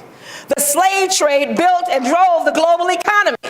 I mean, we don't know that. We don't know that Wall Street is there because of slaves, because of the wealth that was created. We don't understand that the global economy was driven back then because of the slave trade. So there is a lot of information that we will be communicating through this museum and through this history that people don't know and don't understand. And many of us who thought we knew, we don't know we don't know as much as we think we know about what happened. We'll also hear the voices of the founding fathers who had some degree of contentiousness about the issue of slavery. Some were for it, some were against it. But you'll get to hear those voices. And some of the voices of individuals who existed back then, some of their language, some of what they said, some people who were in bondage back then. What you see here is there are figures that are cut out. That is almost like the hull of a slave ship. And what young people have the opportunity to do is crawl into that space and feel the inhumanity of what it must have felt like to cross the Middle Passage. Now that's a way to teach and have the message that you're teaching live long in the hearts and minds of young people. It's going to be an experiential experience when you come through the National Civil Rights Museum. And then we've expanded our theater, which is our introduction. So from the culture of resistance, we take it up through to the Civil War. And in the theater, we deal with the Civil War up to Jim Crow. So this is not the film that you will see, but there is something that will happen after the experience that I wanted you to know about.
When the film finishes, you walk through the doors of the film into the gallery. And so you begin your experience through the theater, the film doors. And that's an interesting and wonderful experience. So our first gallery is about Jim Crow, what Jim Crow meant. And young people really get to learn and hear the voices of some of those people, not just the kings of the world, but those people in Jim Crow days and in Brown v. Board of Education who were just regular, everyday people. The movement was fought by regular, everyday people on the battlefield, not just those people that you know but a lot of people who are unknown that most of us have never heard about. So when they come and want to do some research, they have lots of subject matter in the body of the National Civil Rights Museum. Because when I ask your children today, who do you know about? Rosa Parks and Dr. Martin Luther King. And one child, this was very disturbing. We asked this child, what did Dr. Martin Luther King do? This child said, well, didn't he free the slaves? So we've got some work to do. Educators, we've got some work to do. Parents, we've got some work to do when our children don't really know what Dr. Martin Luther King did. That's why preservation of this history is important and being able to give it. We have a gallery on Brown v. Board of Education about educational equity. We know that the battle for desegregation was fought on two fronts. It was fought in the courtroom and it was fought in the classroom. And so what you'll understand is some of the people who fought those battles, and you'll get a sense of what those I see a lot of educators here, and I know they know about those old one-room schoolhouses where you had multiple grades, or maybe none of them are old enough to know, but my folks used to tell me about them, how they had different grades in the same little schoolhouse that existed, and those teachers really would teach you. Let me tell you, they were some heck of an educators out there. I had some great teachers, the reason that all of us are here today because somebody taught us and taught us well. So I always applaud the educators. So you'll get a sense of what that whole Brown v. Board of Education was. You'll understand the court cases that preceded it, because there were several that preceded it that many of us don't know about. And then you'll get a sense of what those early classrooms really look like. Kids can sit at those desks. They will have things that they can play with, but they will learn things from. They can interact with them. We wanted to expand the Memphis story because a lot of people are not exactly sure of why King came to Memphis, why were they striking. So we tell the story about the injustices and the inequality of work conditions, the salary differences and disparities that drove them to strike. And literally the straw that broke the camel's back was an instance when two black men were working, and they were trying to escape from the rain and terrible weather conditions. They took their refuge inside the hull of a truck, and for some reason, the switch was tripped and they were crushed. They were crumbled, they were killed in the body of a truck. And that was the straw that broke the camel's back and ignited the strike. These were all poor people. They didn't know where their next meal was coming from. They didn't know whether or not their mortgage would get paid. They didn't know if their kids would still have an opportunity to go to school. But they decided that they were tired of the injustice, and they proclaimed that they were men. And they stood up and they marched and they fought. And in the process, they brought Dr. Martin Luther King to come to Memphis because the mayor was intractable in his decision. He said that it was illegal for them to strike, and he didn't want to hear anything else. So he would not negotiate with them. So actually, the period of the strike only lasted about 2 or 3 months. Very short, because Dr. King got killed in the process. Right after he got killed, the strike was settled. But it didn't have to require all of that. But that is what we had to go through in 1968 in Memphis, Tennessee. So we're expanding this story so that people really understand this story in a special way. And then we have a mountaintop theater where you hear the last words of Dr. King, those powerful words that he gave at Mason Temple the night before he was killed on the balcony of the Lorraine Motel. So speaking about our grand reopening activities, we will actually be through with construction the end of February. We will be pre-testing all of the automation and all of the equipment. You know, a lot of times people from the north don't believe, or the east or the west coast don't believe that any of this stuff happened in their areas. We'll have maps that will show school desegregation issues all wherever they existed. So people coming from California will see what happened in California, Nebraska. You'll know what happened in Nebraska. So wherever you're from, that will be some learning for lots of folks that they certainly don't have right now. We'll actually be through. We start in February with a Drop the Mic Poetry Slam. We're trying to engage young people, social consciousness. We got to get them involved in this. And then we have a literary fair on the 27th. And then on April 4th, we have a wonderful forum on the 50th anniversary of the signing of the Civil Rights Act. John Lewis has committed to be there, Bernard Lafayette, some very, very highly noted scholars. So we're going to have a great time. And then on April 5th, we have Community Day and Breaking of the Chains. We've invited the president to come, and I've heard from the White House recently. I don't know if he's coming, but I think it would be wonderful and a wonderful opportunity for him to come and join us. So this is why I'm excited, and I hope that you are too. But more importantly, I hope that you will encourage those who have never been to the National Civil Rights Museum to take time to come. This is not Black history. It's an important segment of American history. And everybody should be able to find their voice right here at the National Civil Rights Museum. Thank you. Thank you so much.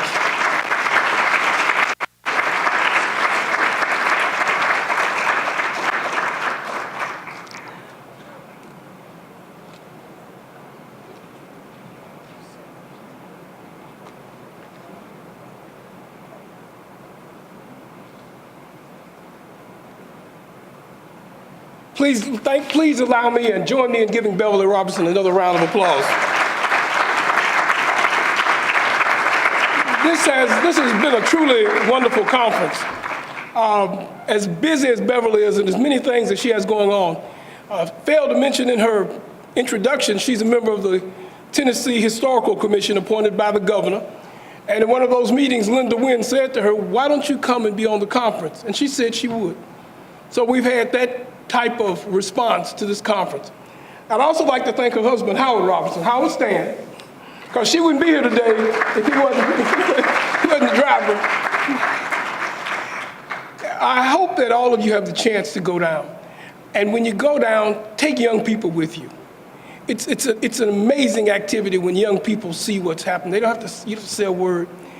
I was provided with information from historian Gloria McKissick, a historian, to point out that the contractor, the architecting contractor on the Lorraine Motel was Lewis Winter McKissick.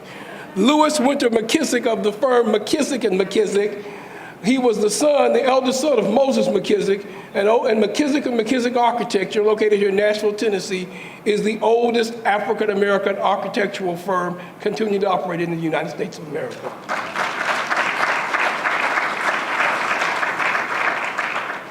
This has truly been a personal conference. We look at the speakers and we look at the information that they brought to us, and the whole day. Dr. Ramsey, it was wonderful to hear you document so many people that I've known, that have been a part of my life. My classmate, Ms.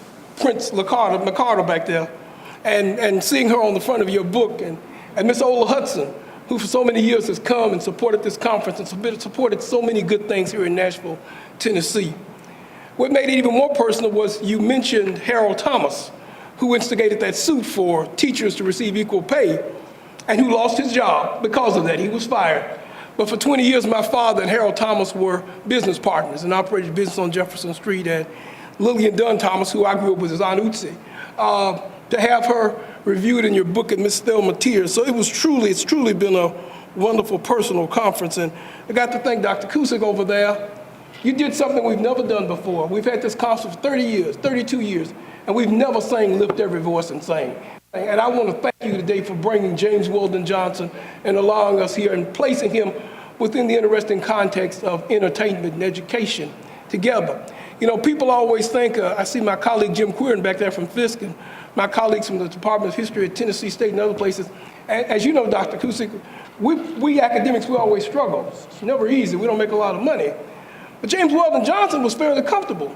He was well off because he had royalties his days on the Tin Pan Alley, and he and Jay Rosema. And he brought an interesting context. Every presentation, Dr. Timothy Johnson, and he really has sat down with all of us, and we talked about it. And Tim sometimes runs a different track than many historians of Nashville and the Civil War, because he pointed out that it was an area out there in Green Hills where the war was fought and the role of African American soldiers and how they didn't live. So every presentation.